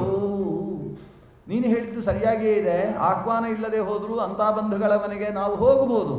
ತೇ ಯದಿ ಅನಾವಿಷ್ಕೃತ ದೋಷ ದೃಷ್ಟಯ. ಯಾವಾಗ ಹೋಗ್ಬೋದು? ಅವರು ಅಕಸ್ಮಾತ್ ಅಪ್ಪಿತಪ್ಪಿ ಆಹ್ವಾನ ಕಳಿಸದೇ ಹೋದರೆ ನಾವು ಹೋಗ್ಬೋದು. ಆದರೆ ಇವರು ಬರಬಾರ್ದು ಅಂತ ಉದ್ದೇಶದಿಂದ ಆಹ್ವಾನ ಕೊಡಲಿಲ್ಲ ಅಂದರೆ ನಾವು ಹೋಗಬಾರ್ದು. ಯಾಕಂದರೆ ಅಲ್ಲಿ ನಡೀತಾ ಇರೋದು ಒಳ್ಳೆಯ ಕೆಲಸ, ಯಜ್ಞ ನಡೀತಾ ಇದೆ. ಯಜ್ಞ ಕರ್ಮಕ್ಕೆ ಯಾರು ಬರಬಾರ್ದು ಅಂತ ಅವರ ಮನಸ್ಸಿರ್ತದೋ ಅವರು ಹೋದರೆ ಅವರ ಮನಸ್ಸು ಕೆಡುತ್ತೆ. ಮನಸ್ಸು ಕೆಟ್ಟರೆ ಯಾಗ ಕೆಡುತ್ತೆ, ಯಾಗ ಕೆಟ್ಟರೆ ಕುಲಕ್ಕೆ ಹಾನಿ. ಆದ್ದರಿಂದ ತವರು ಮನೆ ಚೆನ್ನಾಗಿರಬೇಕು ಅಂತಾದರೆ ತವರು ಮನೆಗೆ ಈ ಮಗಳು ಮತ್ತು ಅಳಿಯ ಬರಬಾರ್ದು ಅಂತ ಅವರ ಮನಸ್ಸಲ್ಲಿದ್ದರೆ ನಾವಲ್ಲಿ ಹೋಗಬಾರ್ದು. ಹೋದ್ರೇ ಕೆಲಸ ಕೆಡುತ್ತೆ ಅಂತ ಈತ ಉಪದೇಶಿಸಿದ. ಆದರೆ ಆ ಉಪದೇಶ ಇಷ್ಟ ಆಗಲಿಲ್ಲ ಸತೀದೇವಿಗೆ. ನಡಿಬೇಕಾದ ಕೆಲಸ ನಡಿಬೇಕಿತ್ತು. ಸತೀದೇವಿ ಹೇಳ್ತಾಳೆ, ಅಲ್ಲ ಅವರು ನಾವು ಬರಬಾರ್ದು ಅಂತ ಯಾಕೆ ಯೋಚಿಸ್ತಾರೆ? ಅವತ್ತು ನೀವು ಹೇಳದೇ ಇದ್ದದ್ದಕ್ಕಲ್ವಾ? ಒಂದು ಮೆಲ್ಲ ಎದ್ದಿದ್ರೆ ಏನಾಗ್ತಿತ್ತು ಅಂತ ಮೆಲ್ಲ ಸರಾಯಿತು. ಈ ತವರು ಮನೆಯ ವಿಷಯ ಬಂದಾಗ ಗಂಡಂದಿರು ಭಾರೀ ಜಾಗೃತಿಯಾಗಿರಬೇಕು. ಒಂದು ಹೇಳ್ಬೋದಿತ್ತು, ಸಮಸ್ಯೆ ಆಗ್ತಿರಲಿಲ್ಲ ಅಂತ ಸುದ್ದಿ. ಈ ಮಾತು ಬಂದಾಗ ರುದ್ರದೇವರು ಉತ್ತರಿಸಬೇಕಾಯಿತು. ನಾನು ಹೇಳುವ ಹಾಗಿರಲಿಲ್ಲ. ಯಾರೇ ಹಿರಿಯರು ಬಂದಾಗ ಕಿರಿಯರು ಎದ್ದು ನಿಲ್ಲಬೇಕು. ಕಿರಿಯರು ಬಂದಾಗಲೂ ಹಿರಿಯರು ಎದ್ದು ನಿಲ್ಲಬೇಕು. ಯಾವಾಗ? ಬಂದ ವ್ಯಕ್ತಿತ್ವದಲ್ಲಿ ದೇವರನ್ನು ಕಂಡು ಹೇಳಬೇಕು. ಪ್ರತ್ಯುದ್ಗಮ ಪ್ರಶ್ರಯಣಾಭಿವಾದನಂ ವಿಧೀಯತೆ ಸಾಧು ಮಿತಸ್ಸು ಮಧ್ಯಮೇ. ಪರಸ್ಪರವಾಗಿ ಒಬ್ಬರನ್ನು ಒಬ್ಬರು ಗೌರವಿಸುವುದು, ಎದ್ದು ನಿಲ್ಲುವುದು, ಅಭಿವಾದನ ಮಾಡುವುದು, ಇದೆಲ್ಲ ಪರಸ್ಪರ ನಡೆಯುತ್ತೆ. ಯಾಕೆ ನಡೆಯುತ್ತೆ? ಪ್ರಾಜ್ಞೈ ಪರಸ್ಮೈ ಪುರುಷಾಯ ಚೇತಸ ಗುಹಾಶಯಾಯೈವ ನ ದೇಹಮಾನಿನೇ. ಹೃದಯ ಗುಹೆಯಲ್ಲಿರುವ ಭಗವಂತನನ್ನು ಉದ್ದೇಶಿಸಿ ಎದ್ದು ನಿಲ್ತೇವೆ, ಭಗವಂತನಿಗೆ ಗೌರವವನ್ನು ಸಮರ್ಪಿಸ್ತೇವೆ. ಅಂತರ್ಯಾಮಿ ಚಿಂತನೆಯಿಂದ ನಡೆಯುವಂತಹ ಪ್ರಕ್ರಿಯೆಗಳು ಇವುಗಳು. ಆದರೆ ಆ ವ್ಯಕ್ತಿತ್ವದಲ್ಲಿ ದೇವರು ಕಾಣಿಸಬೇಕು. ದೇವರು ಕಾಣಿಸದೇ ಹೋದರೆ ನಾವು ಎದ್ದು ನಿಂತು ಪ್ರಯೋಜನ ಇಲ್ಲ. ವಸ್ತುತಃ ಭಗವಂತ ಸಾಮಾನ್ಯ ಶುನಕದಲ್ಲೂ ಇದ್ದಾನೆ. ಶುನಿಚೈವ ಶ್ವಪಾಕೇಚ ಪಂಡಿತ ಸಮದರ್ಶಿನ. ನಾಯಿ ಬಂತು ಅಂತಾದರೆ ಎದ್ದು ನಿಂತು ಬಿಡುವುದಾ? ಅಯ್ಯೋ, ನಾಯಿಯಲ್ಲೂ ದೇವರಿದ್ದಾರೆ, ದೇವರು ಬಂದಿದ್ದಾರೆ ಅಂತ ನಮಸ್ಕಾರ ಮಾಡುವುದು, ಎದ್ದು ನಿಲ್ಲುವುದಿಲ್ಲ. ಯಾಕಂದರೆ ದೇವರ ಸನ್ನಿಧಾನ ಪ್ರಾಪ್ತಿಯಾಗಬೇಕಾದ್ರೆ ಅದಕ್ಕೆ ಬೇಕಾದಂತಹ ವಿಶೇಷವಾದ ಭಾವಗಳು ಬೇಕಾಗ್ತವೆ. ಶುದ್ಧವಾದ ಮನಸ್ಸಿನಲ್ಲಿ ದೇವರು ಸನ್ನಿಹಿತನಾಗ್ತಾನೆ. ನನ್ನ ಮುಂಭಾಗದಲ್ಲಿ ಸತ್ವಂ ವಿಶುದ್ಧಂ ವಸುದೇವ ಸಂಹಿತಂ, ಮುಂದಕ್ಕೆ ಶುದ್ಧ ಮನಸ್ಕರಾದಂತಹ ಬ್ರಹ್ಮದೇವರು ಕೂತಿದ್ದರು. ಆ ಶುದ್ಧ ಮನಸ್ಸಿನಲ್ಲಿ ಭಗವಂತ ಹೊಳಿತಾ ಇದ್ದ, ಫಳಫಳಾಯಮಾನವಾಗಿದ್ದ. ಆ ಭಗವಂತನ ಉಪಾಸನೆಯಲ್ಲಿ ನಾನು ಕುಳಿತಿದ್ದೆ. ಅಲ್ಲಿ ದೇವರು ಕಾಣ್ತಾ ಇದ್ದಾರೆ. ಅಷ್ಟು ಹೊತ್ತಿಗೆ ದಕ್ಷ ಪ್ರಜಾಪತಿಗಳು ಬಂದರು. ಆದರೆ ಮಾವಂದಿರು ಬರುವ ಹೊತ್ತಿಗೆ ಅವರಲ್ಲಿ ದೇವರು ಕಾಣಿಸುವ ಹಾಗಿರಲಿಲ್ಲ. ಯಾಕಂದರೆ ಅವರ ಮನಸ್ಸಿನಲ್ಲಿ ದರ್ಪ ಮೋಹ ಅನ್ನೋದು ಕವಿದು ಬಿಟ್ಟಿತ್ತು. ಅಹಂಕಾರ ಮೋಹಗಳು, ಅಹಂಕಾರ ಮಮಕಾರಗಳು ಎಲ್ಲಿ ತುಂಬಿಬಿಟ್ಟಿದ್ದಾವೋ ಅಲ್ಲಿ ದೇವರು ಪ್ರಕಾಶಿಸುವುದಕ್ಕೆ ಸಾಧ್ಯ ಇಲ್ಲ. ದೇವರೇ ಕಾಣಿಸದೆ ಹೋದಾಗ ನಾನು ಯಾರನ್ನು ನಮಸ್ಕರಿಸಬೇಕು, ಯಾರನ್ನು ಗೌರವಿಸಬೇಕು? ಸಾಮಾನ್ಯ ಮನುಷ್ಯನನ್ನು ಗೌರವಿಸತಕ್ಕಂಥವನಿಗೆ ಶ್ರೇಯಸ್ಸಿಲ್ಲ. ಧರ್ಮಶಾಸ್ತ್ರದಲ್ಲಿ ಆ ವಿಧಾನವನ್ನು ಮಾಡಲಿಲ್ಲ.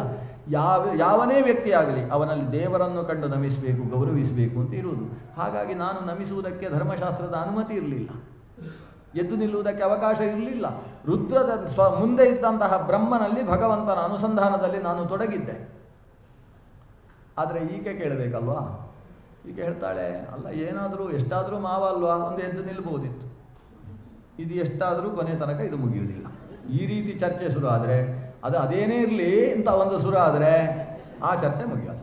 ಅಂದರೆ ಅದು ಏನೇ ಇರಲಿ ಅಂದರೆ ಅದನ್ನು ನಾನು ಕಿವಿಗೆ ಹಾಕೊಳ್ಳಲ್ಲ, ನಂದು ಇದೆ ಅನ್ನೋ ರೀತಿಯ ಚರ್ಚೆ ಆದರೆ ಅದು ರುದ್ರನಿಗೆ ಅರ್ಥ ಆಯಿತು. ಹಾಗಾಗಿ ರುದ್ರ ಮೌನಿಯಾಗಿಬಿಟ್ಟ. ಇದು ಎಷ್ಟಾದರೂ ಇಷ್ಟೇ, ಈ ಚರ್ಚೆಯನ್ನು ಮುಂದುವರಿಸುವುದು ಅರ್ಥವಿಲ್ಲದ ಚರ್ಚೆ. ರುದ್ರ ಮೌನವಾಗಿದ್ದಾನೆ. ಆಗ ಈಕೆ ಹೇಳ್ತಾಳೆ, ತಾವು ಬರುವುದಿಲ್ಲ ಅಂತ ಆದರೆ ನನ್ನದಾದರೂ ಕಳಿಸುವುದಲ್ವಾ ಅಂತ ಕೇಳ್ತಾಳೆ.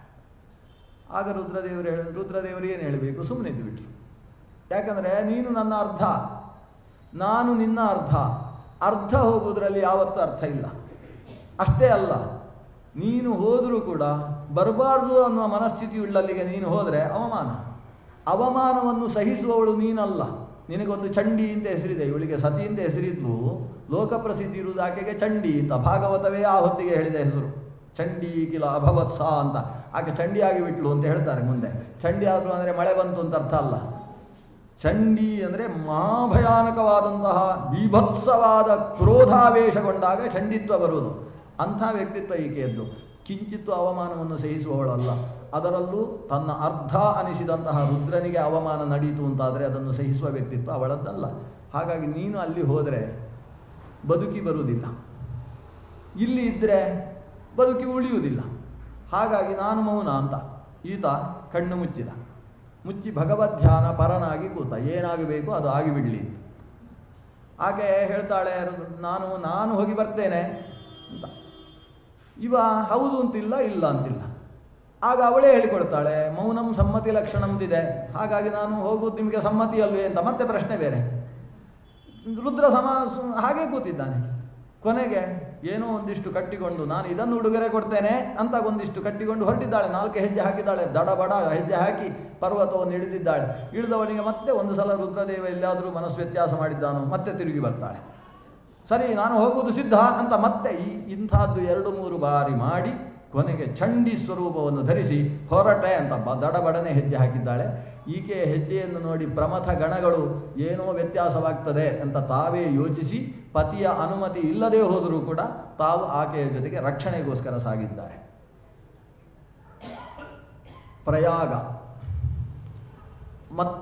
ಪ್ರಯಾಗ ಅಂದರೆ ಹರಿದ್ವಾರದ ಪ್ರದೇಶ. ಹರಿದ್ವಾರದ ಪ್ರದೇಶದಲ್ಲಿ ಗಂಗಾ ಹರಿಯುವ ಪ್ರದೇಶದಲ್ಲಿ ನಡೆಯುವ ಯಾಗ, ಅಲ್ಲಿಗೆ ಆಕೆ ಇಳಿದು ಬಂದಿದ್ದಾಳೆ. ಯಾಗ ಪ್ರದೇಶವನ್ನು ನೋಡ್ತಾಳೆ.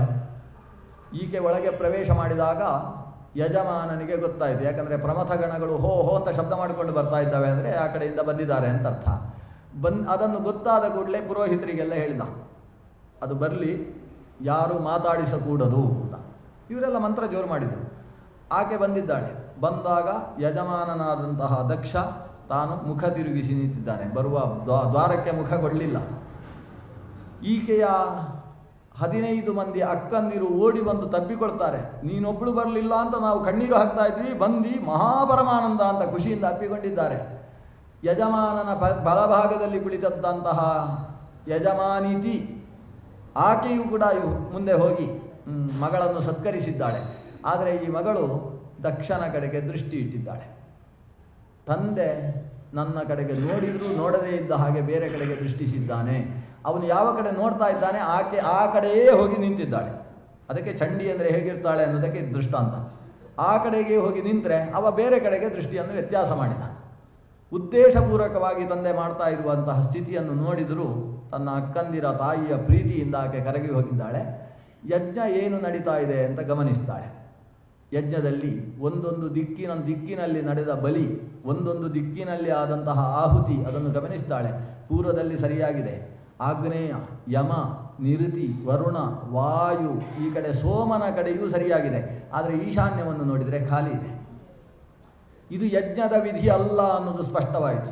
ಅರುದ್ರ ಭಾಗಂ ತಮವೇಕ್ಷ್ಯ ಚಾಧ್ವರಂ, ಆ ಅಧ್ವರದಲ್ಲಿ ರುದ್ರನಿಗೆ ಸಂಬಂಧಪಟ್ಟಂತಹ ಭಾಗವು ಲುಪ್ತವಾಗಿದೆ ಅನ್ನೋದು ಆಕೆಗೆ ಅರ್ಥವಾಗ್ತದೆ. ರುದ್ರನ ಬಗ್ಗೆ ಗುಸುಗುಸು ಮಾತಾಡುವಂತಹ ಶಬ್ದ ಕೇಳಿಸುತ್ತೆ. ಆಕೆಯಲ್ಲಿ ಒಂದು ವಿಶಿಷ್ಟವಾದ ಕ್ರೋಧದ ಆವಿರ್ಭಾವ ಆಗಿಬಿಡ್ತದೆ. ಆ ಕ್ರೋಧವನ್ನು ತಾನು ಮುಚ್ಚಿಕೊಂಡು ತಾನಲ್ಲಿ ಕೂತುಕೊಳ್ತಾಳೆ. ಯಜ್ಞದ ಪಕ್ಕದಲ್ಲಿ ಕೂತುಕೊಂಡು ತನ್ನ ತಂದೆಗೆ ಒಂದಿಷ್ಟು ಉಪದೇಶದ ಮಾತುಗಳನ್ನು ಹೇಳ್ತಾಳೆ.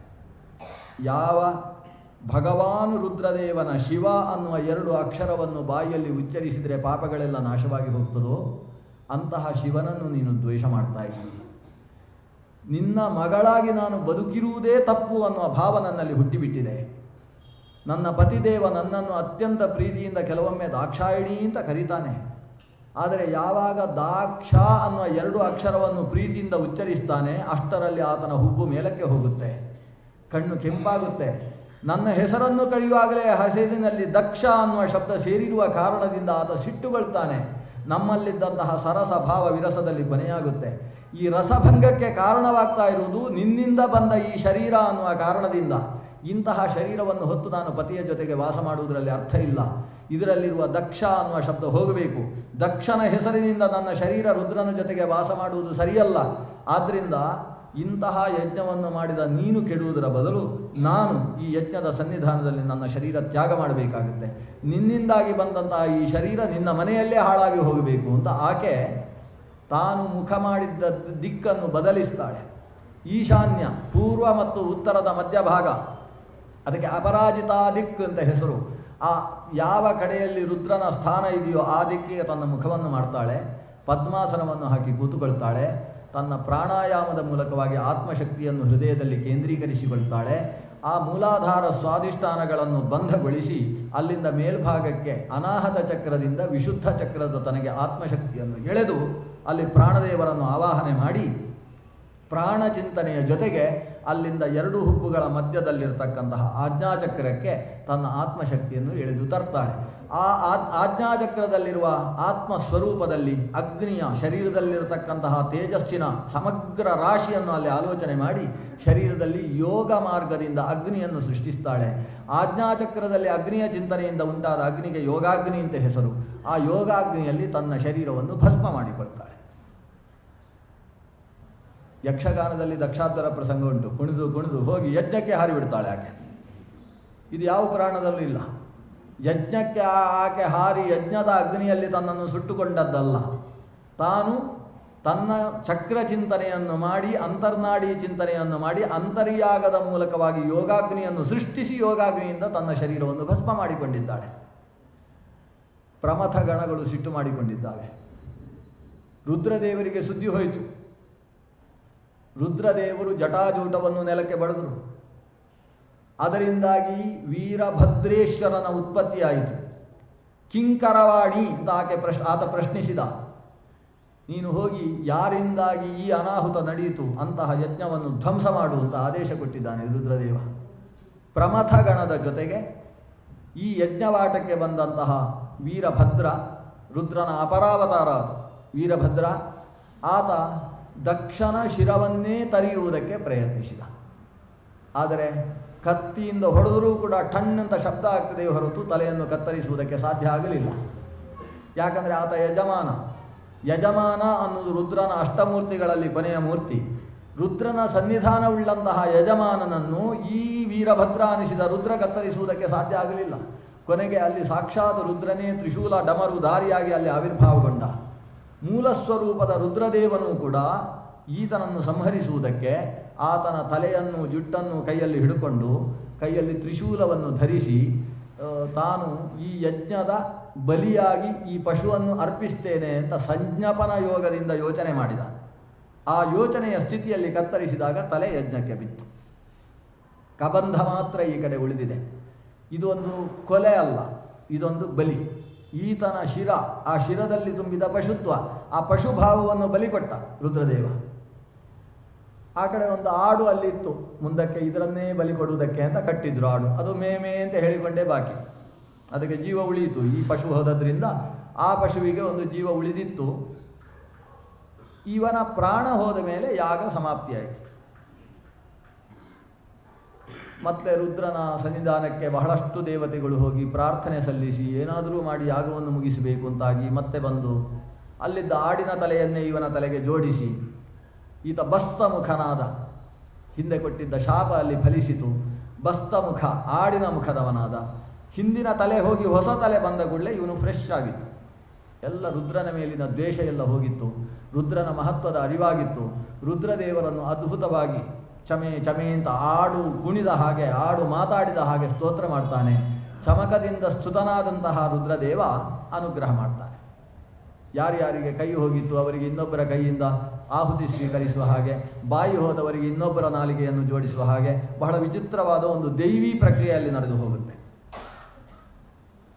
ಇಂತು ಈ ಯಾಗದಿಂದ ಆದದ್ದು ಒಂದು ತಲೆ ಹೋಗಿ ಮತ್ತೊಂದು ತಲೆ ಬಂದದ್ದು. ಅದರಿಂದ ಯಜ್ಞವು ತಲೆ ತೆಗೆಯುವಂಥದ್ದು ಹೌದು, ತಲೆ ಕೊಡುವಂಥದ್ದು ಹೌದು ಅನ್ನೋದು ಈ ಇಡೀ ದಕ್ಷಾಧ್ವರ ಪ್ರಸಂಗದ ಸಂದೇಶವಾಗಿದೆ. ನಾಸ್ತಿ ಯಜ್ಞ ಸಮೋ ರಿಪುಹು ಅನ್ನೋ ಒಂದು ಮಾತು ಇದೆ. ಯಜ್ಞಕ್ಕೆ ಸದೃಶವಾದ ಶತ್ರು ಮತ್ತೊಂದಿಲ್ಲ. ಯಾವಾಗ?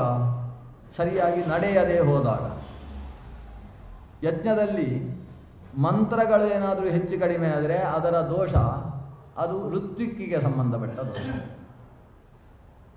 ಆದರೆ ಯಜ್ಞದಲ್ಲಿ ದ್ರವ್ಯಗಳು ಸರಿಯಾಗಿ ಉಪಯೋಗಿಸಲ್ಪಡಲಿಲ್ಲ. ಯಾವುದೋ ಹಳತಾದ ಕೊನೆಯದ್ದು ಈಗ ಎಲ್ಲ ಅಂಗಡಿಗಳಲ್ಲಿ ಸಿಗ್ತವೆ. ತೆಂಗಿನಕಾಯಿ 2 ಥರ ಇರ್ತದೆ, ಅಡಿಗೆಯ ತೆಂಗಿನಕಾಯಿ, ಹೋಮದ ತೆಂಗಿನಕಾಯಿ ಅಂತ 2. ಅಕ್ಕಿಯಲ್ಲೂ ಕೂಡ ನಿಮಗೆ ಏನಾದರೂ ಪೂಜೆಗೋ ದೇವರಿಗೋ ಎಲ್ಲವೂ ಪೂಜೆಗೆ ಅಂತೇಳಿದರೆ ಯಾವುದು ತಿನ್ನಲಿಕ್ಕಾಗೋದಿಲ್ಲ ಅದು ಪೂಜೆಗೆ ಅನ್ನೋ ಒಂದು ವ್ಯವಸ್ಥೆ ಇರ್ತದೆ. ಆದರೆ ನಮ್ಮ ಕಾರಿಕೆಗಳು, ಗೃಹ್ಯ ಸೂತ್ರಗಳು ಇವುಗಳೇನು ಹೇಳ್ತವೆ ಅಂದರೆ, ನಮ್ಮ ಮನೆಯಲ್ಲಿ ಬೆಳೆದಂತಹ ಧಾನ್ಯದಲ್ಲಿ ಆಗಲಿ ಫಲದಲ್ಲಾಗಲಿ ಯಾವುದು ಉತ್ಕೃಷ್ಟವಾದದ್ದೋ ಅದು ಯಜ್ಞಕ್ಕೆ ಅಂತ ಹೇಳ್ತಾರೆ. ಅಂದರೆ ಉತ್ಕೃಷ್ಟವಾದದ್ದು ಯಜ್ಞಕ್ಕೆ ಸಂಬಂಧಪಟ್ಟದ್ದು.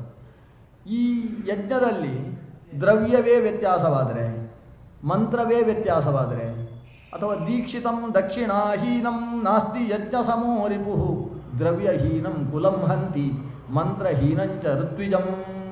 ಯಜ್ಞದಲ್ಲಿ ಒಂದೊಂದು ತೊಂದರೆಯಾದರೆ ಒಬ್ಬೊಬ್ಬರಿಗೆ ದೋಷ ಇದೆ. ಆದ್ದರಿಂದ ಯಜ್ಞ ಅನ್ನೋದು ಮಹಾಶತ್ರುವಾಗಬಲ್ಲದು. ಆದರೆ ಯಜ್ಞವು ಒಂದು ಕಾಮಧೇನುವೂ ಹೌದು. ಕೃಷ್ಣ ಗೀತೆಯಲ್ಲಿ ಹೇಳ್ತಾನೆ, ಯಜ್ಞವನ್ನು ಪ್ರಜಾಪತಿ ಸೃಷ್ಟಿಸಿದ ಅಂತೆ.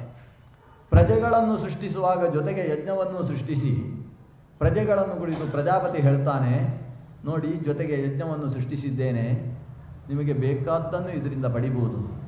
ಸಹಯಜ್ಞಾ ಪ್ರಜಾ ಸೃಷ್ಟುವ ಪುರೋವಾಚ ಪ್ರಜಾಪತಿ ಅನೇನ ಪ್ರಸವಿಷ್ಯಧ್ವಂ ಯೇಷವೋಸ್ತ್ವಿಷ್ಟ ಕಾಮಧುಕ್. ದೇವಲೋಕದಲ್ಲಿ ಕಾಮಿಸಿದ್ದನ್ನು ಕೊಡತಕ್ಕಂತಹ ಕಾಮಧೇನು ಹೇಗೋ ಹಾಗೆ ಭೂಲೋಕದಲ್ಲಿ ನಿಮ್ಮ ಕಾಮನೆಯನ್ನು ಪೂರಣೆ ಮಾಡುವುದಕ್ಕೆ ಈ ಯಜ್ಞ ಇದೆ. ಮನುಷ್ಯನ ಸರ್ವತೋಮುಖ ಪ್ರಯತ್ನದಿಂದ ಪಡೆಯಲಾಗದೇ ಇರತಕ್ಕಂತಹ ಅತಿಮಾನುಷವಾದದ್ದನ್ನು ಈ ಯಜ್ಞದ ಮೂಲಕವಾಗಿ ನೀವು ಪಡೆಯುವುದಕ್ಕೆ ಸಾಧ್ಯ. ಇದು ನಿಮಗೆ ಕಾಮಧೇನು ಅಂತ ಹೇಳಿ ಆ ಚತುರ್ಮುಖ ಬ್ರಹ್ಮ ಯಜ್ಞವನ್ನು ಪ್ರಜೆಗಳಿಗೆ ಸೃಷ್ಟಿಸಿಕೊಟ್ಟ ಅಂತ. ಹಾಗಾದರೆ ಯಜ್ಞ ಬಯಸಿದ್ದನ್ನು ಕೊಡುವಂತಹ ಕಾಮಧೇನು ಆಗ್ತದೆ. ಒಂದು ಹೊಸ ಸ್ವರ್ಗವನ್ನು ಮನುಷ್ಯ ಸೃಷ್ಟಿಸಲಾರ, ಆದರೆ ವಿಶ್ವಾಮಿತ್ರರು ಯಜ್ಞದ ಮೂಲಕವಾಗಿ ಅದನ್ನು ಸೃಷ್ಟಿಸಿದರು. ಯಜ್ಞ ಅನ್ನುವ 360 ಇಟ್ಟಿಗೆಗಳ ಕುಂಡದಲ್ಲಿ 360 ಹೊಂದಿರತಕ್ಕಂತಹ ಸಮಗ್ರ ಬ್ರಹ್ಮಾಂಡದ ಚಿಂತನೆ ಇದೆ. ಪ್ರಪಂಚವನ್ನೇ ಸೃಷ್ಟಿಸತಕ್ಕಂತಹ ಲಕ್ಷ್ಮೀನಾರಾಯಣರೇ ಯಜ್ಞದಲ್ಲಿ ಯೋನಿಮುಖವಾಗಿಯೂ ಕುಂಡಮುಖವಾಗಿಯೂ ಸಂಸ್ಥಿತರಾಗಿರ್ತಾರೆ. ಯಜ್ಞದಲ್ಲಿ ಅದನ್ನು ಅನುಸಂಧಾನ ಮಾಡತಕ್ಕಂತಹ ವ್ಯಕ್ತಿ ಯಾಜ ಉಪಯಾಜರು ಸೃಷ್ಟಿಸಿದ ಹಾಗೆ, ದ್ರೌಪದಿ ದೃಷ್ಟದ್ಯುಮ್ನರನ್ನು ಸೃಷ್ಟಿಸಿದ ಹಾಗೆ ಬೇಕಾದ್ದನ್ನು ಸೃಷ್ಟಿಸುವುದಕ್ಕೆ ಯಜ್ಞ ಅನ್ನುವ ಮುಖ ಸಾಧ್ಯವಾಗ್ತದೆ. ಆದರೆ ಅದೇ ಏನಾದರೂ ವಿಹಿತವಾದ ವಿಧಾನಕ್ಕಿಂತ ಭಿನ್ನವಾದರೆ, ಅವಿಧಿನಾಕೃತವಾದರೆ ಅದು ಶತ್ರುವಾಗ್ತದೆ. ಆದ್ದರಿಂದ ಇಲ್ಲಿ ಯಜಮಾನ ರುದ್ರನಿಗೆ ನಿಜವಾಗಿ ಆಹುತಿ ಇಲ್ಲದೆ ಹೋದರೆ ಅದು ಯಜ್ಞವೇ ಅಲ್ಲ. ಆದರೆ ರುದ್ರನಿಗೆ ಆಹುತಿ ಬೇಡ ಅಂತಕ್ಕಂತಹ ದ್ವೇಷ ಮತ್ತು ಕಾಮನೆಗಳಿಂದ ಯುತವಾದ ಭಾವದಿಂದ ಶಾಸ್ತ್ರ ಹೇಳಿದ ವಿಧಿಯನ್ನೇ ವ್ಯತ್ಯಾಸ ಮಾಡಿ ಯಾಗವನ್ನು ನಡೆಸಿದ ಕಾರಣದಿಂದ ಅದು ಅವಿಧೀಕೃತವಾದ ಯಜ್ಞವಾಯಿತು. ಅವಿಧಿಯಿಂದ ಮಾಡಿದಂತಹ ಯಜ್ಞ ಅಂದರೆ ಅದು ಶತ್ರುಪ್ರಾಯವಾದದ್ದು, ಅದಕ್ಕೆ ಸಹಕರಿಸಿದವರಿಗೂ ಕೂಡ ತೊಂದರೆ ಕೊಡುವಂಥದ್ದು.